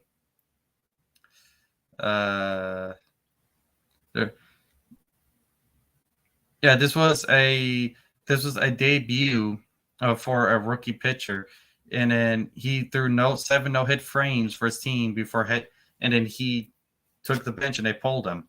That's 1990. They pulled him because of his pitch count. That's something as in the 90s. Orioles and the A's 91, another combined no hitter. He's cruising until a line drive off Willie Wilson's bat hit him in the hand and then the leg. That was a combined no hitter due to an injury. This one, the Braves threw a combined no hitter in 91. That's another one, 91. He's the last Braves pitcher to throw a no hitter. Starting and held the Padres hitless through 6 innings, and then he was pulled on 82 pitches.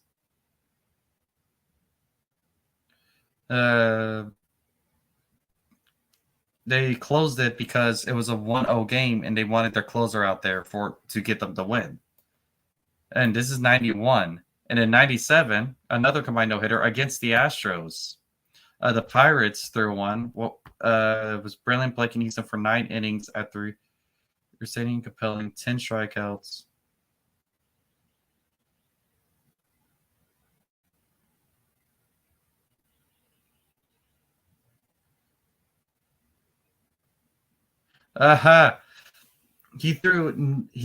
It's a combined no hitter because the pitcher threw 9 no hit innings on 121 pitches, but then they had a pitcher on the 10th inning. They pulled him, and then they had a relief pitcher in the 10th inning. That is an interesting combined no hitter. It's considered a combined no hitter because of the 10th inning. And then in 2003, the Astros did it against the Yankees, as we were talking about. There's been a few. And in 2012, the Mariners.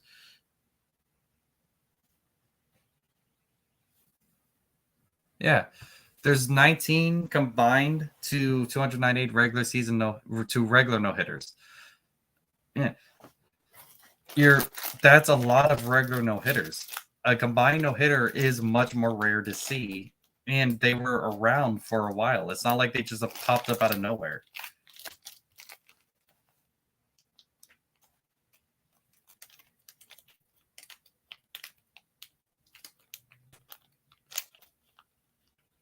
Yeah, 300 no-hitters. They aren't as you're right. They aren't as rare as people think. Like they happen somewhat often. Shockingly, honestly. Let's get back to the game. It is full count to Salazar. He's good at working to a full count. In the air, left field. That's the out, the third out of the inning. Stranding a runner on first. Less triple plays than no hitters.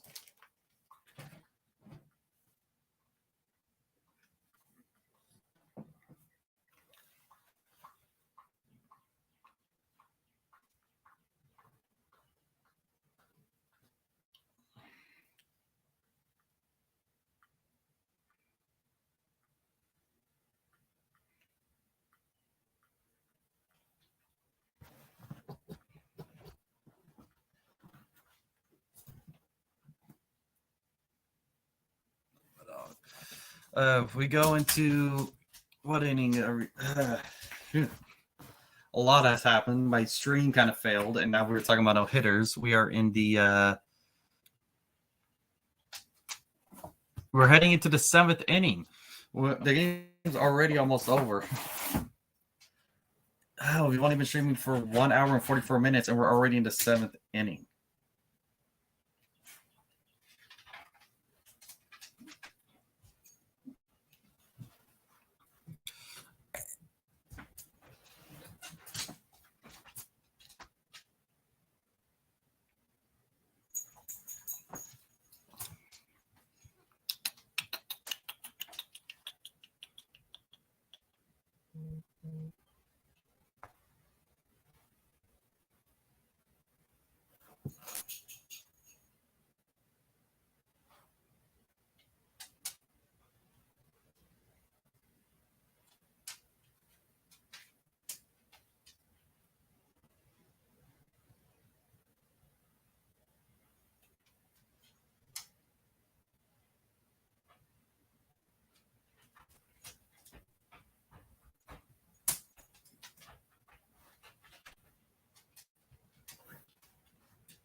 Yeah, 7th inning, we're winning 4-1.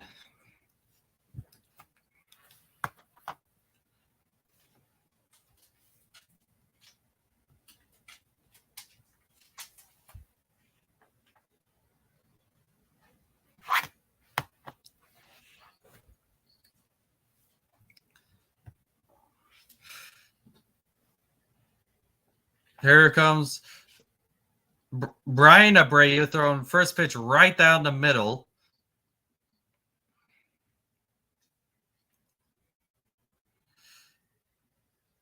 Last season, he had an ERA below 2.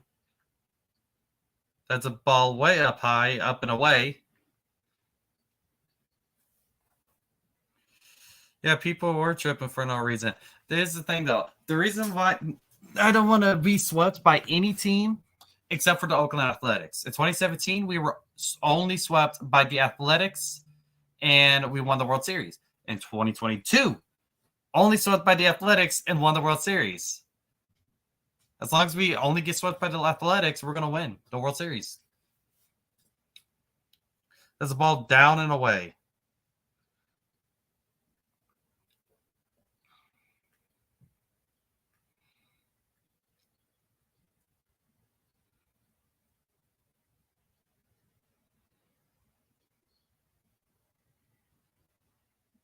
That's a ball up high and Abreu with the leadoff walk. At the first pitch strike down the middle, he couldn't find his zone again for that at bat.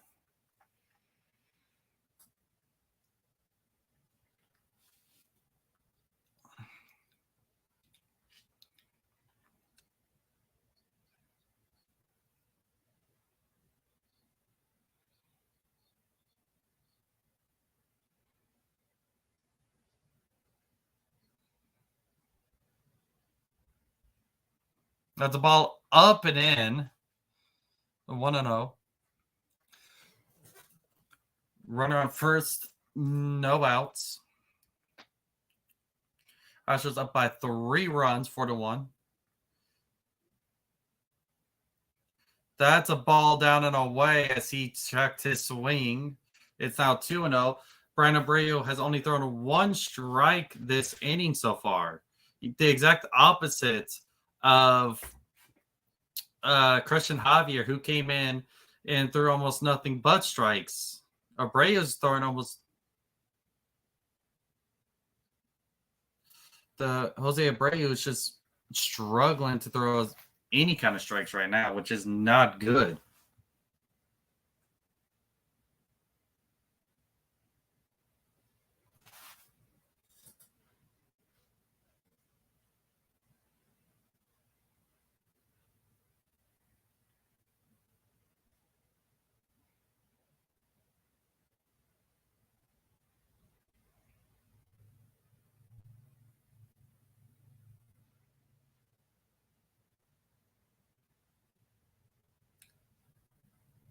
We're using a mound visits.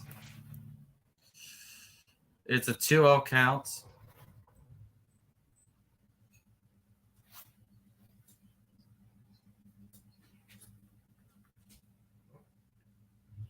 That's a ball way away.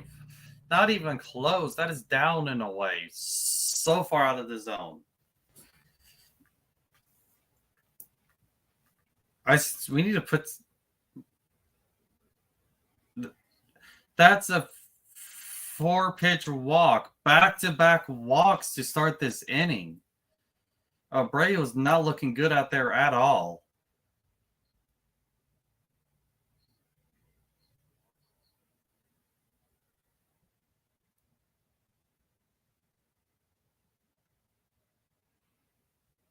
One strike and 8 balls so far. That is at least close to the zone, but that is another ball down low. As tying run is at the plate now with no outs.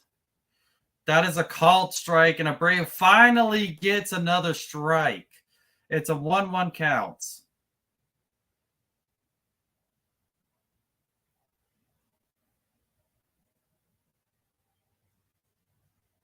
That's another called strike right on the edge of the zone.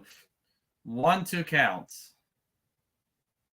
Abreu has finally gotten his groove, hopefully, into this, and hopefully we can get out of this inning without giving up the lead.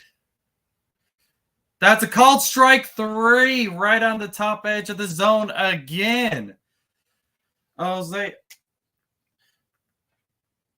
9 balls in a row, then 3 consecutive strikes to get a strikeout. The tying run is still at the plate, though, for the Detroit Tigers.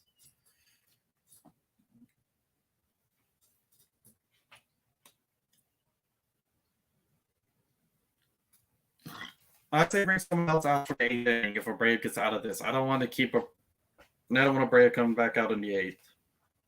Honestly, I'd have someone out there warming up right now. That's a ball way out of the zone again, outside on the outside end.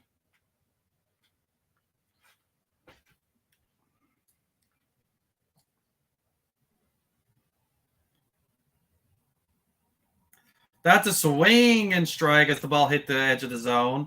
It's a 1-1 count.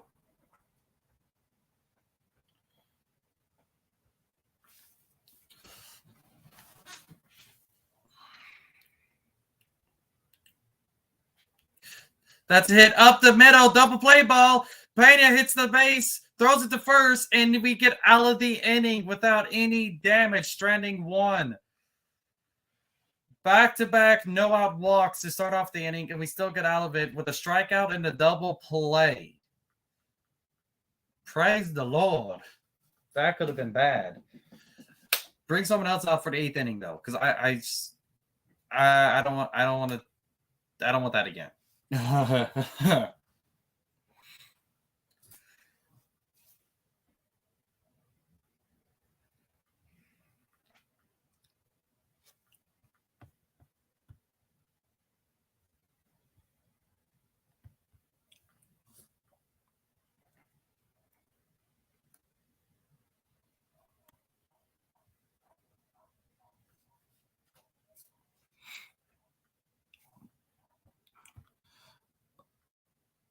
Astros with a 95.7% chance of winning right now. We better not blow this.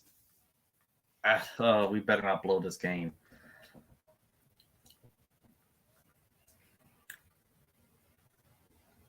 We do have two Abreu's. The pitch was thrown by Abreu, and then I found out was caught by Abreu. Final pitch thrown by Abreu, caught with the ball being caught by Abreu. We do. What was it? Was it yesterday? We had an out, or was it yesterday or the day before? It was against the Tigers where Abreu tossed the ball to Abreu for the outs.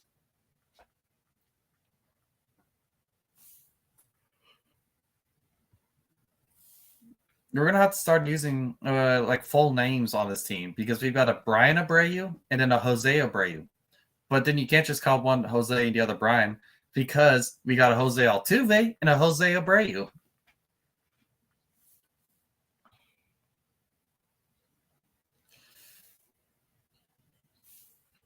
Yep.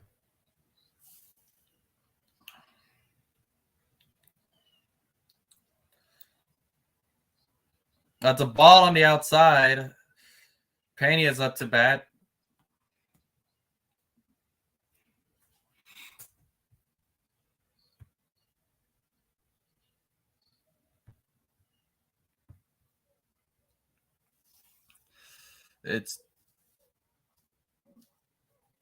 That's another ball. It's a 2-0 count to Pena.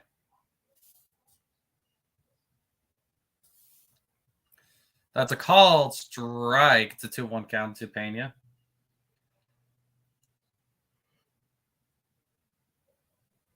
No.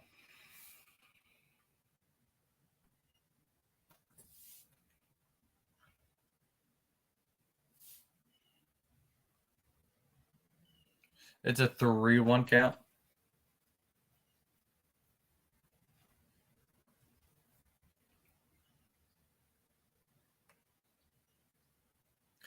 That's a hit to the Crawford boxes. Bounced off the wall. Pena runs it to second base. A double. Pena gets his first hit of the series. A leadoff double, and the Astros have a chance to extend their lead now as Pena is in scoring position with no outs.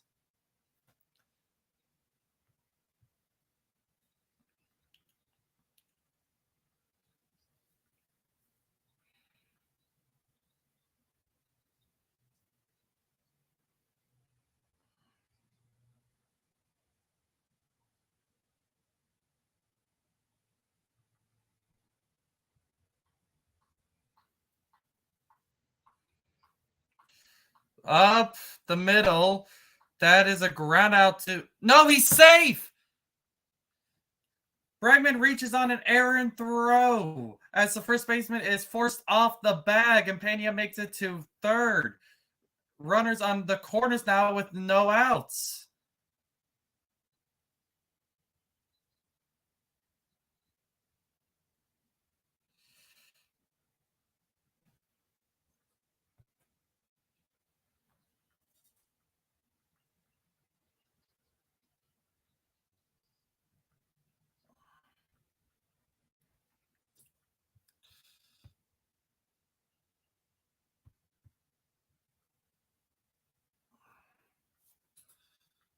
I know the screen is white right now. That's because it's loading.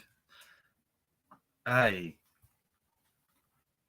And they are doing a pitching change for the Tigers. Let's go. Runners on the corners. No outs. A leadoff double followed by an errant throw to get the people on the corners.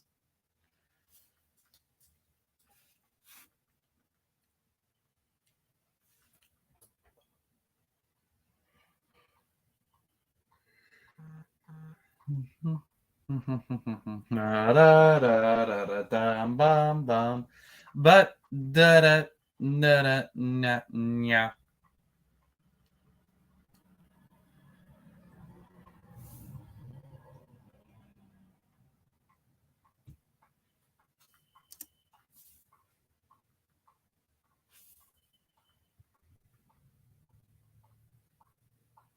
this is definitely so much more like it.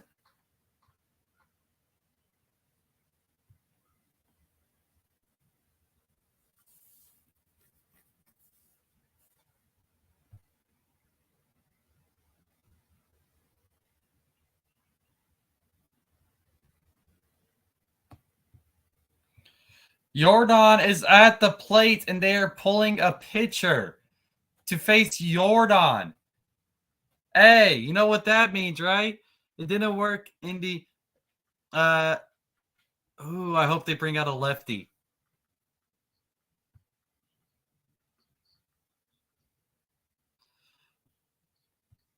They're bringing out a lefty to face Jordan. It didn't work in the ALCS, the ALDS. It didn't work in the World Series. It did not work in the second game of the season. It ain't gonna work here.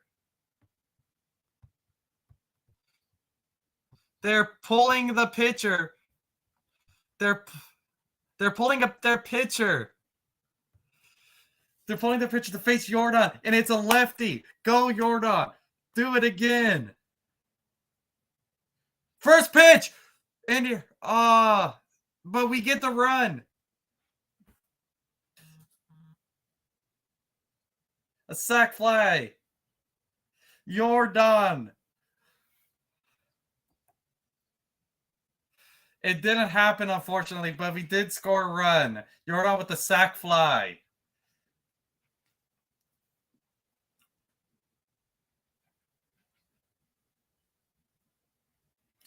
You don't bring a lefty to face Jordan.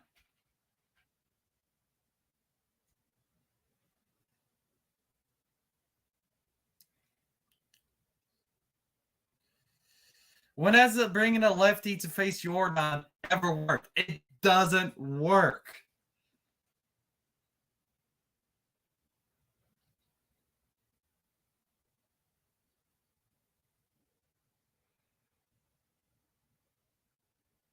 That's a ball down and a little bit away, making it a 1-1 count to Abreu.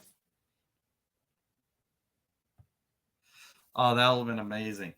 It doesn't work. It didn't work in the ALCS. It didn't work in the World Series. It didn't work in the game 2, and it really didn't work here. Jordan just swung in the first pitch and brought in the runner. Don't bring in a lefty against Jordan. When will these people learn? Don't pull their pitcher and bring in a lefty for Jordan, because it just doesn't work.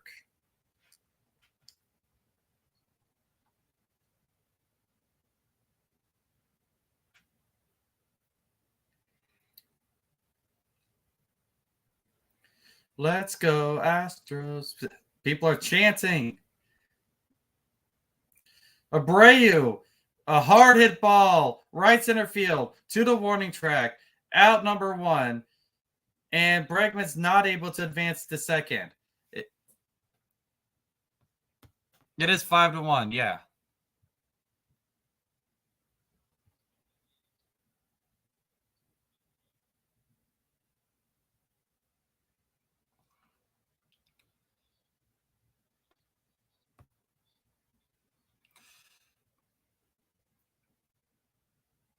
Kyle Tucker.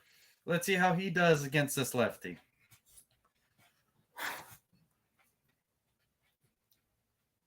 There's the pitch. That's a called strike down low. He's already homered this game.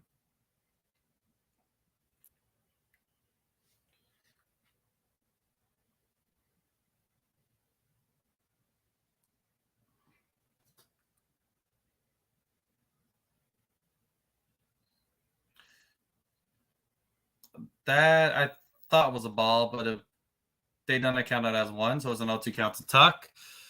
And he is due for a bomb. But you know what? I don't really care if he doesn't hit too many bombs. The fact that he's been getting on base a lot has been extremely helpful to the Astros. That is a ball barely outside the zone, up and away. But yeah, Abreu is 100% due for a bomb.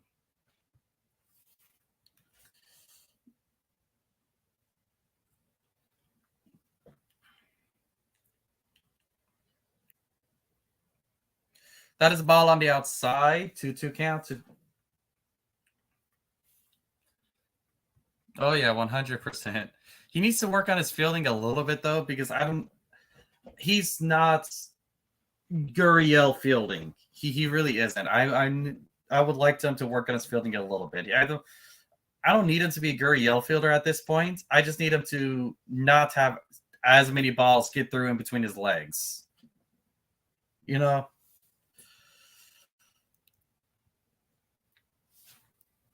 I really am. We are really missing Gurriel's glove here.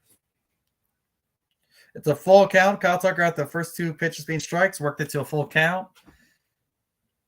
Swung one down the left field line to a foul.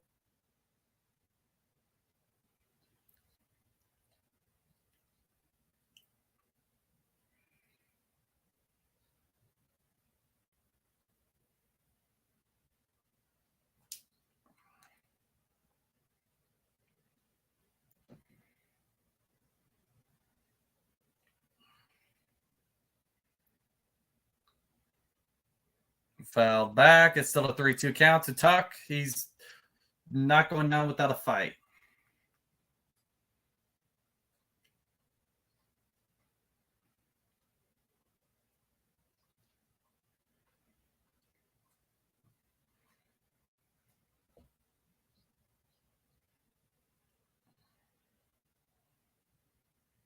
Foul down the line. That's going to take at least 9 pitches to get through this at bat.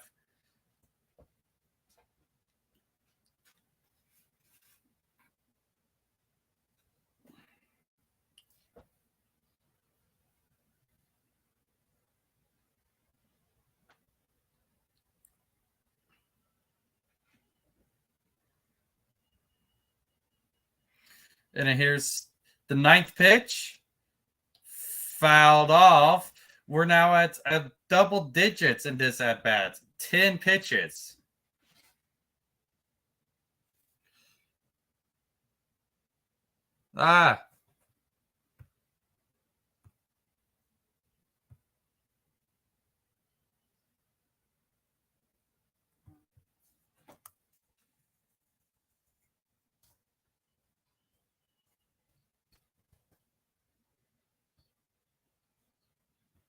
And Tucker with a soft hit.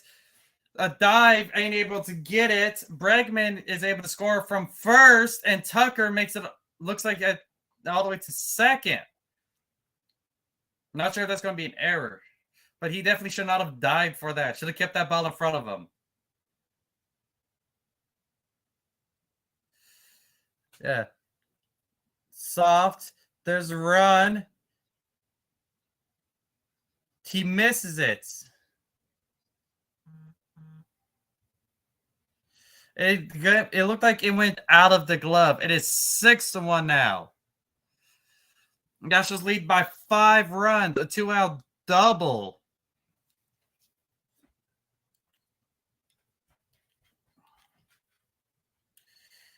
A foul ball for David Hensley. Hensley's been really good. He'll be a good backup player once Altuve gets back, because he has been honestly great. Not Altuve good, but he's definitely good enough to be a backup. That's a ball on the inside. It's a 1-1.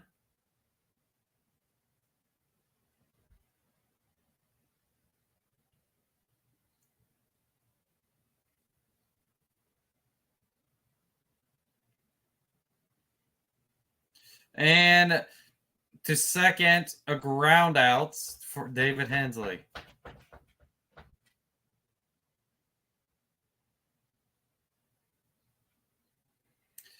The Astros have more runs than the Tigers have hits.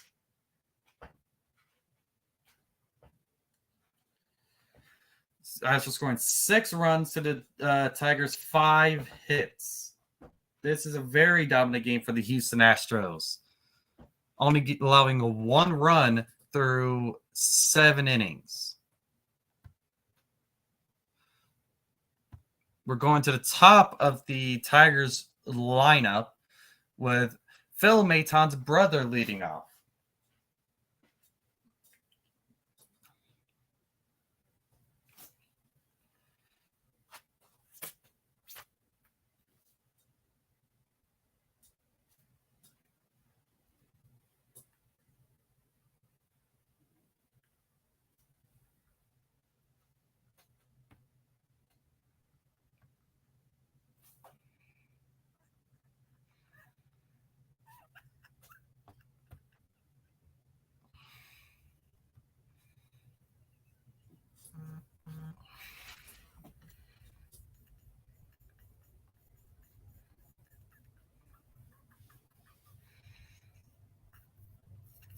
Josh does not have a 98.4% chance of winning.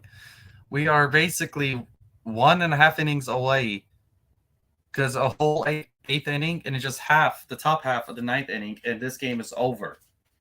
Because they've got 2 innings, 6 outs to try to score 5 runs, which is not going to be easy against our elite level bullpen, the best bullpen in baseball.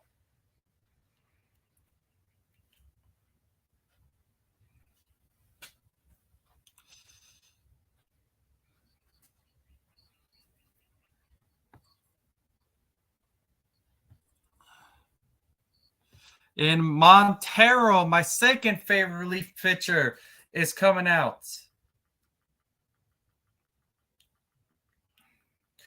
Rafael Montero, at one point last year, had a negative FIP.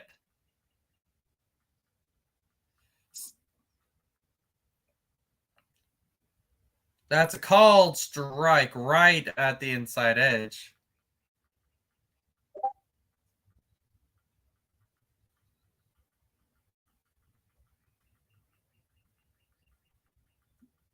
That's a ball on the outside.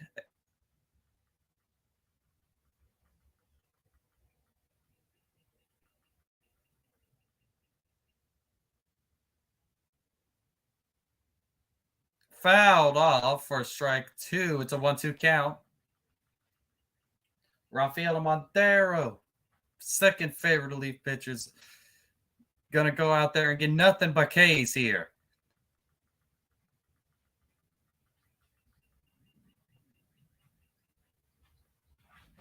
My favorite and the current Astros is Ryan Stanek.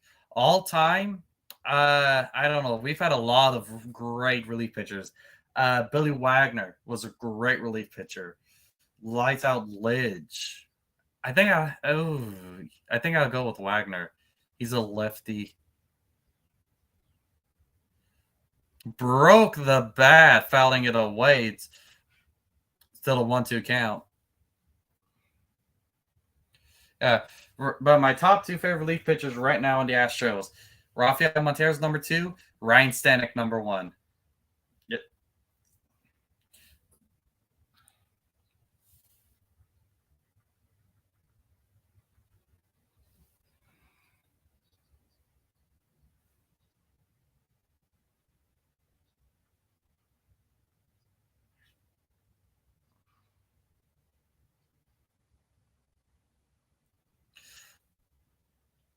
That is a called strike 3, and Rafael Montero gets the first K of the inning.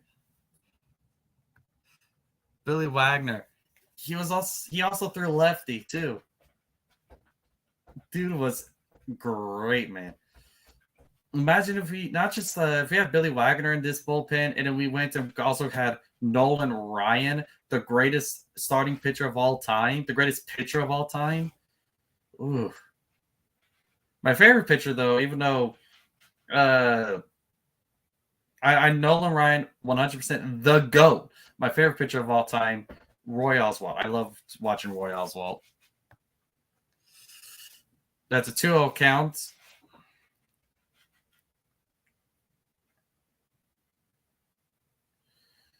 That's hit.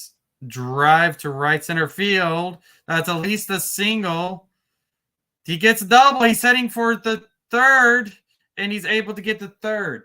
A 1-out triple for the Tigers. Jar Richard is yours. Yeah. Everyone can have their favorite pitcher, but no one is going to deny. No one can put any pitcher as the GOAT other than Nolan Ryan, because Nolan Ryan truly is the GOAT when it comes to pitching. But yeah, J.R. Richard, he was a good pitcher. That's a called strike 1. Right inside the corner, up and out.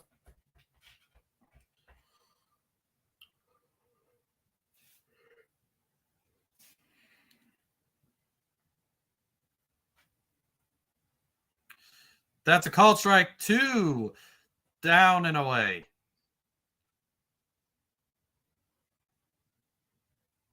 On the outside corner, down.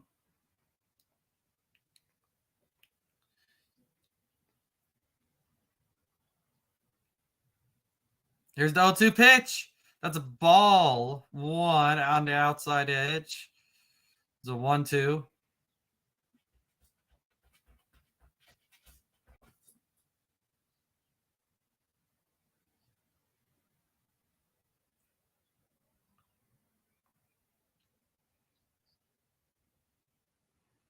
Or hit the ball at the third baseman so he could throw it home. That's happened.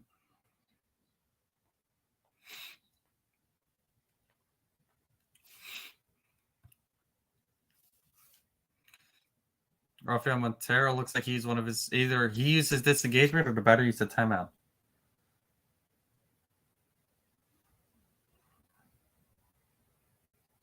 That's a ball barely missing. It's a 2-2 count.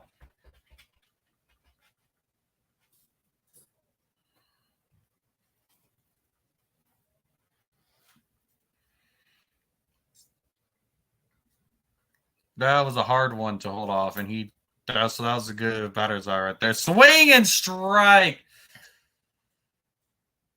That's a second strikeout. Like I said, nothing but K's for Montero.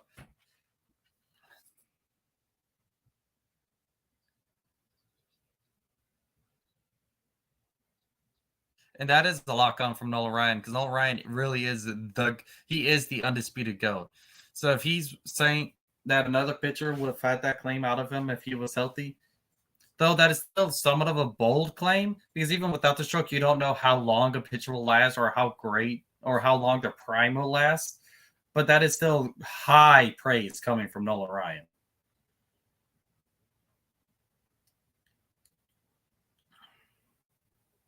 Here's the 1 pitch. That's a ball on the inside, 1-1.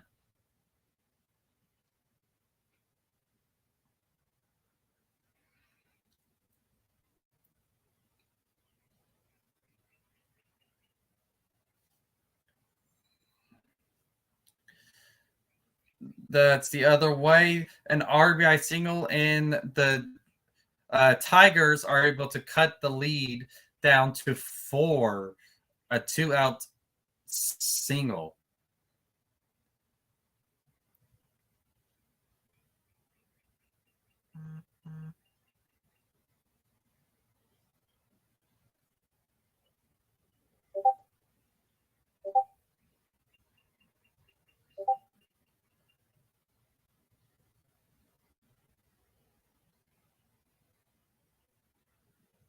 Got right under it, popped high into the air. Pena calls off this, and he catches it right in front of McCormick. They're the third out of the inning, and now the Astros have one more chance to add to their lead.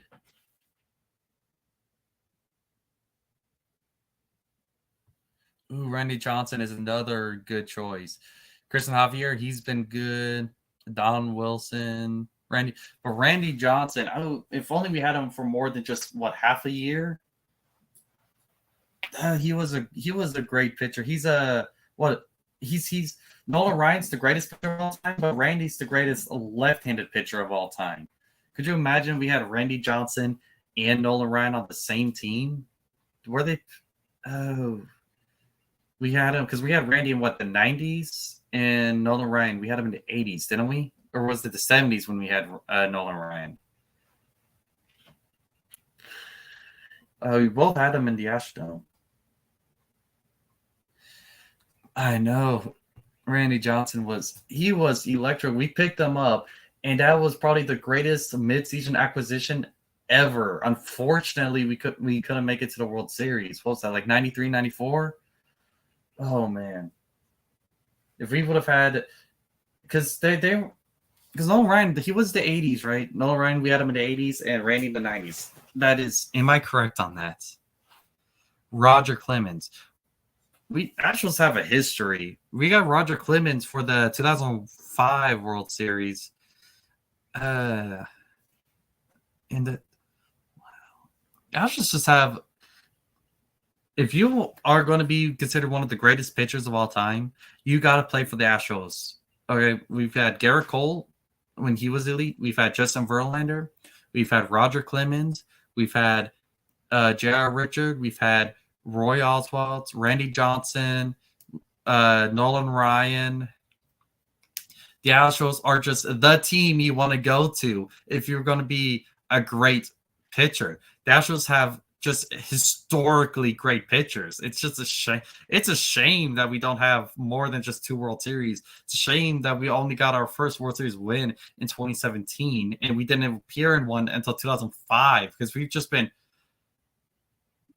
Our pitchers have just always been great. We really don't have that. We're just an historically great pitching team.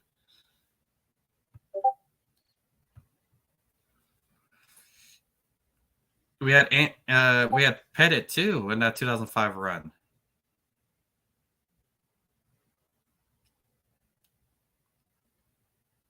Zach Greinke as well. And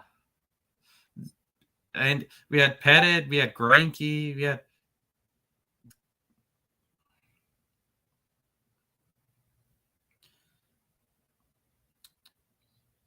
it's a 1 and 2 to Chas McCormick.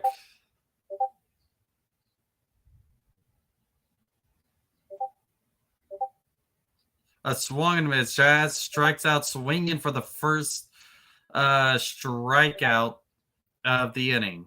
First out of the inning. 1 out, no one on. Astros lead by 4.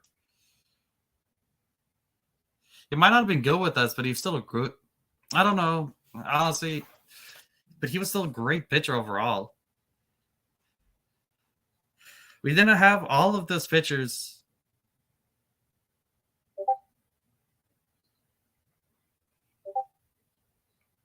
This is what I mean, though, when you look at people like Jake Odorizzi on the Astros.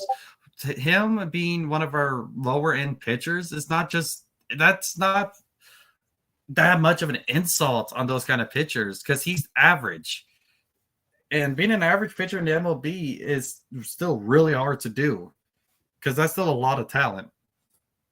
But Astros just historically have such great pitching that average looks bad on them.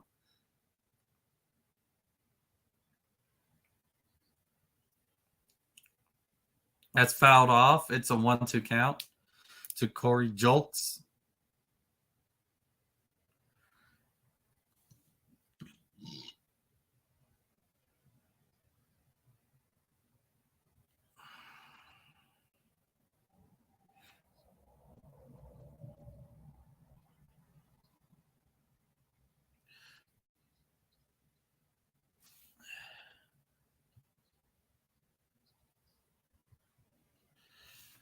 Yeah, but Astros, you got to admit, we have been so good historically when it comes to pitching that average looks bad.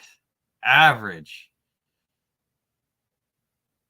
Because look at Jake Odorizzi's stats. He's an average pitcher.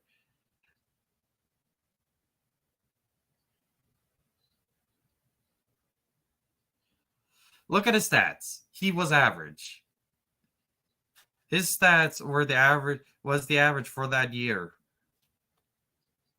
The 2-2, all the way to the wall, bounced off the wall. Corey Julks, he's running to second. A double.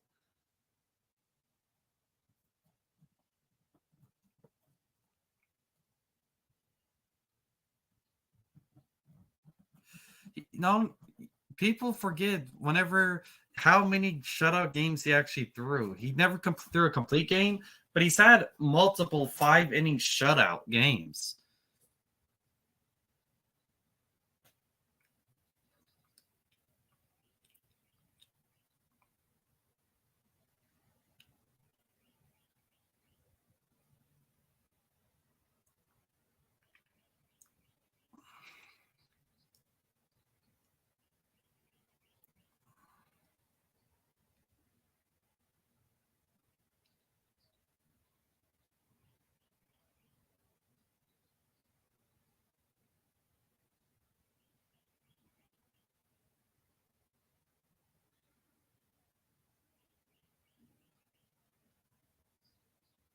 Zalazar hits a lazy fly ball to left center. Easy catch. And Joke stays on second.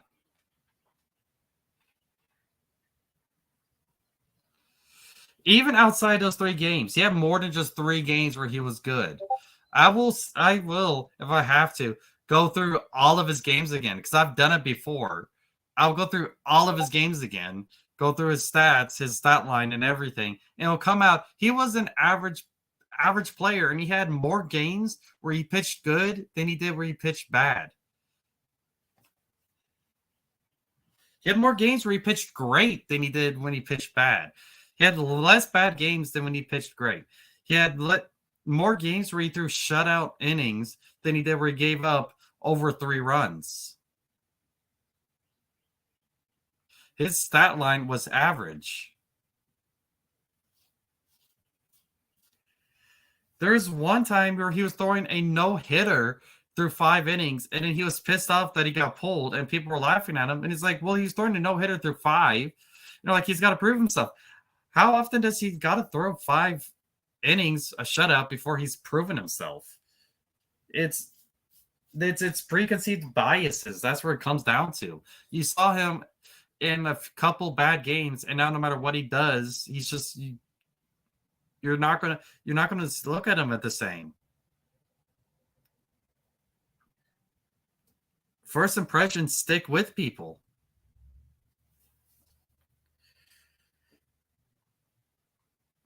First impressions will stick with people so much that Pena has batting only 100 right now, and people are still loving him. And Dubon and Martin Maldonado have a better batting average than Bregman, and people still say that he's one of the people still don't have doubts on Bregman this year. But someone like Jake Myers, who has average is around. That's career. We're not looking at his career. I'm looking at his ERA with the Astros. And hold on.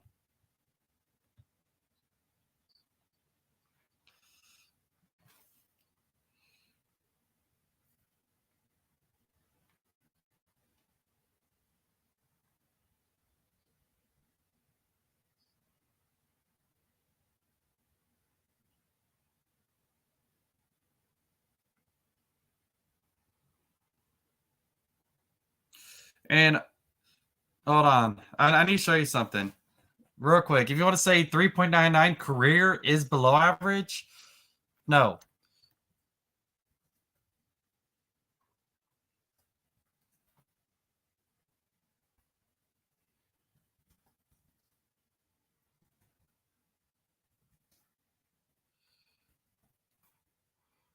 It is not below average.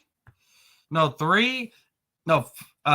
between a 4 and a 5 ERA is average, and I'll show you. I'll show you between a 4 and a 5 ERA. 3.99 is not average. It's not below average, career-wise.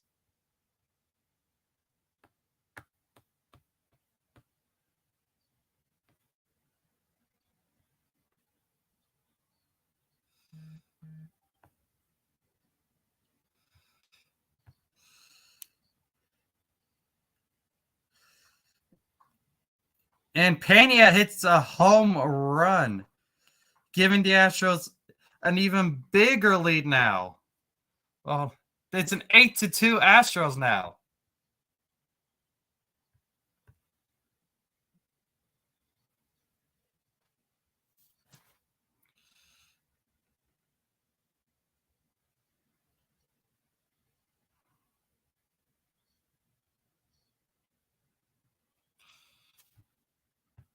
There. I don't know how well you can see that. All the way. Here we go. Between 4 and 5 is average.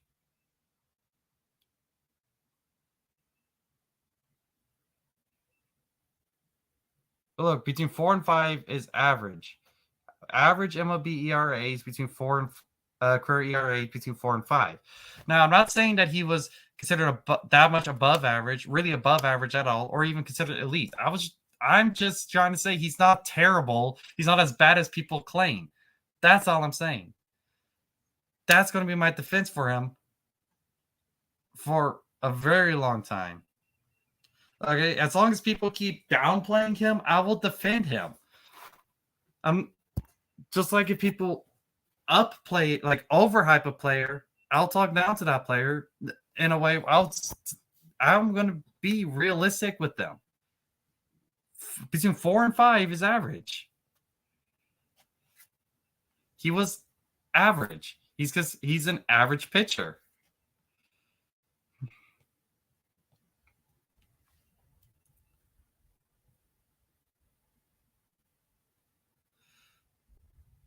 And I will keep saying that, and I will defend him as long as people downplay his abilities. Because again, being average is even being average is difficult to do. Even because again, that means there's a lot of people that you are better than.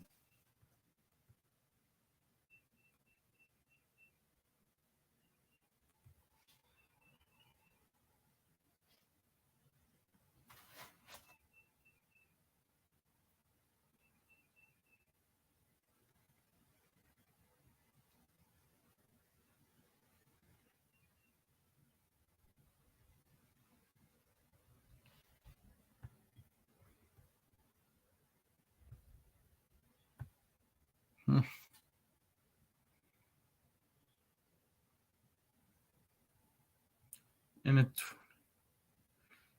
also, look, his ERA in 2021 was for the Astros was 4.21. But do you know what his ERA was in 2022 with the Astros? His ERA in 2022 with the Astros was 3.75. Okay. Look. So what is 3.7? Astros. His ERA with the Astros in 2022 was 3.75. Would you consider that at least average? 3.75 with the Astros in 2022.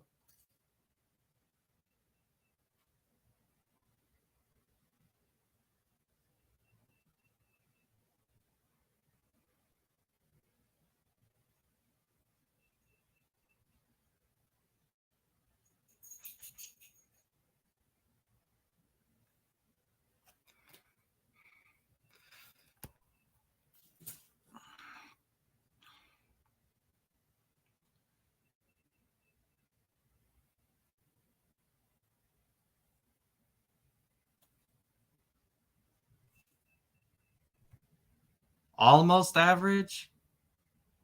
Almost average. So, but he's still below average with a 3.75 ERA.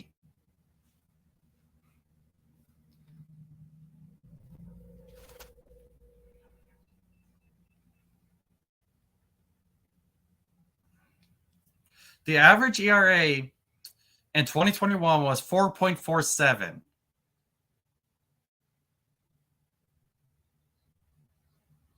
Last year, the average ERA in 2021 it was 4.47. His ERA. I'm not saying he was above average at all. I'm saying he was average. Average.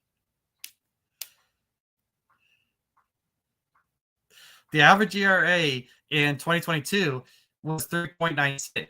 His ERA was 3.75. The average ERA in 2021 was 4.47. His ERA in 2021, what was it again? 4.21. He's about average. His average ERA his ERA that year is both years is real close to the average ERA overall. He's an average pitcher. Average. Again, we're just so used to great pitchers that average looks bad.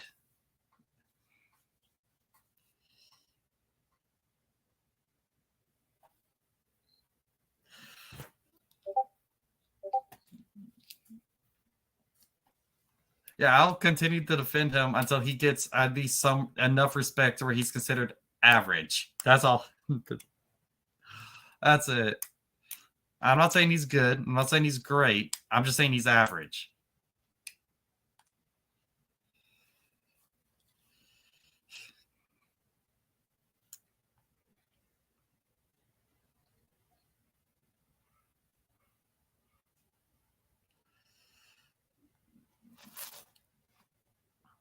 We're in the top of the ninth, 1 out, 2 outs away from winning.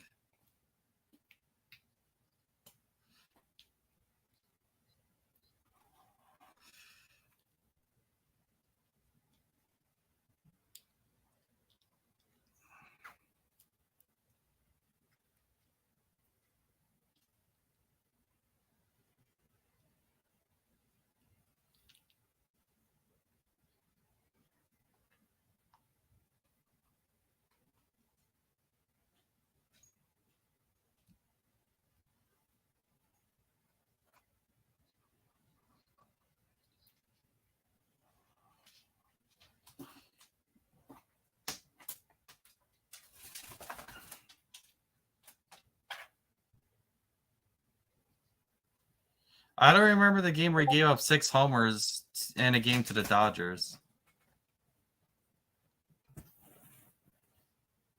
The Dodgers are a really good offensive team. Like, I get why you're upset that was the Dodgers, but they're a really good offensive team. And I mean, if you look, they in 2021 and in 2022, they were one of the best teams in the league. And that's a strikeout. We're 1 out away from winning this game. Yeah, Mookie Betts is a good offensive player.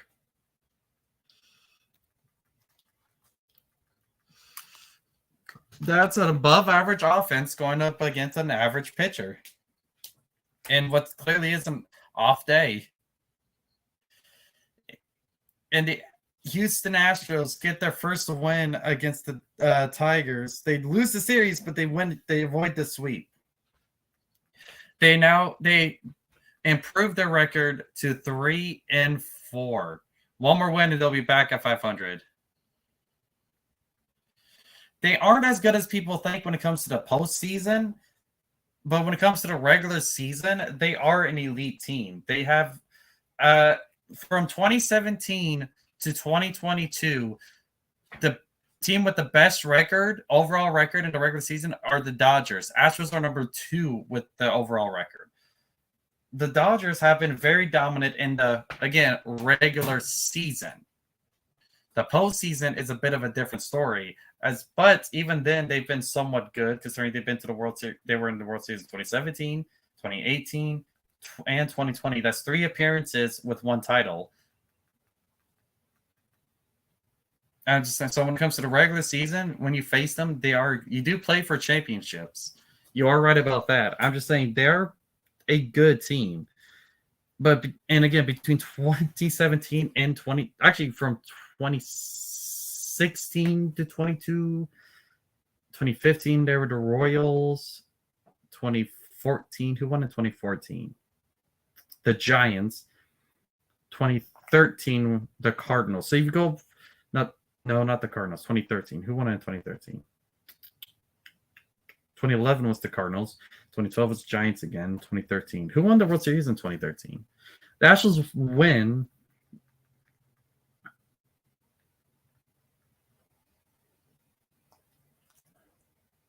The Red Sox. The Red Sox were the 2013 World Series champs. They won again in 2018. 2014 were the Giants. So from 2014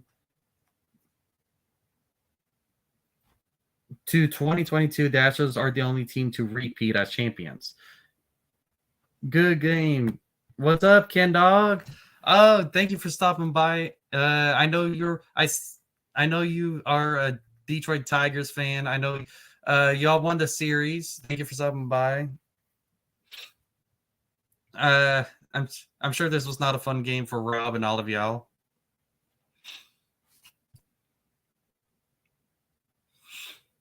In 2018. Yeah, they've been decent in the postseason. But they've been dominant in the regular season. So losing to them the regular season is not a horrible thing. Y'all did win the series. Y'all aren't at 500, but neither are we. Hopefully, good luck to y'all for the rest of the year. You, Rob, and everyone, all the other Tigers fans to stop by. They do have a bright future ahead of them, especially since they got AJ Hinch. He's still a pretty good manager. I mean, you got to be a good manager to at least win a World Series.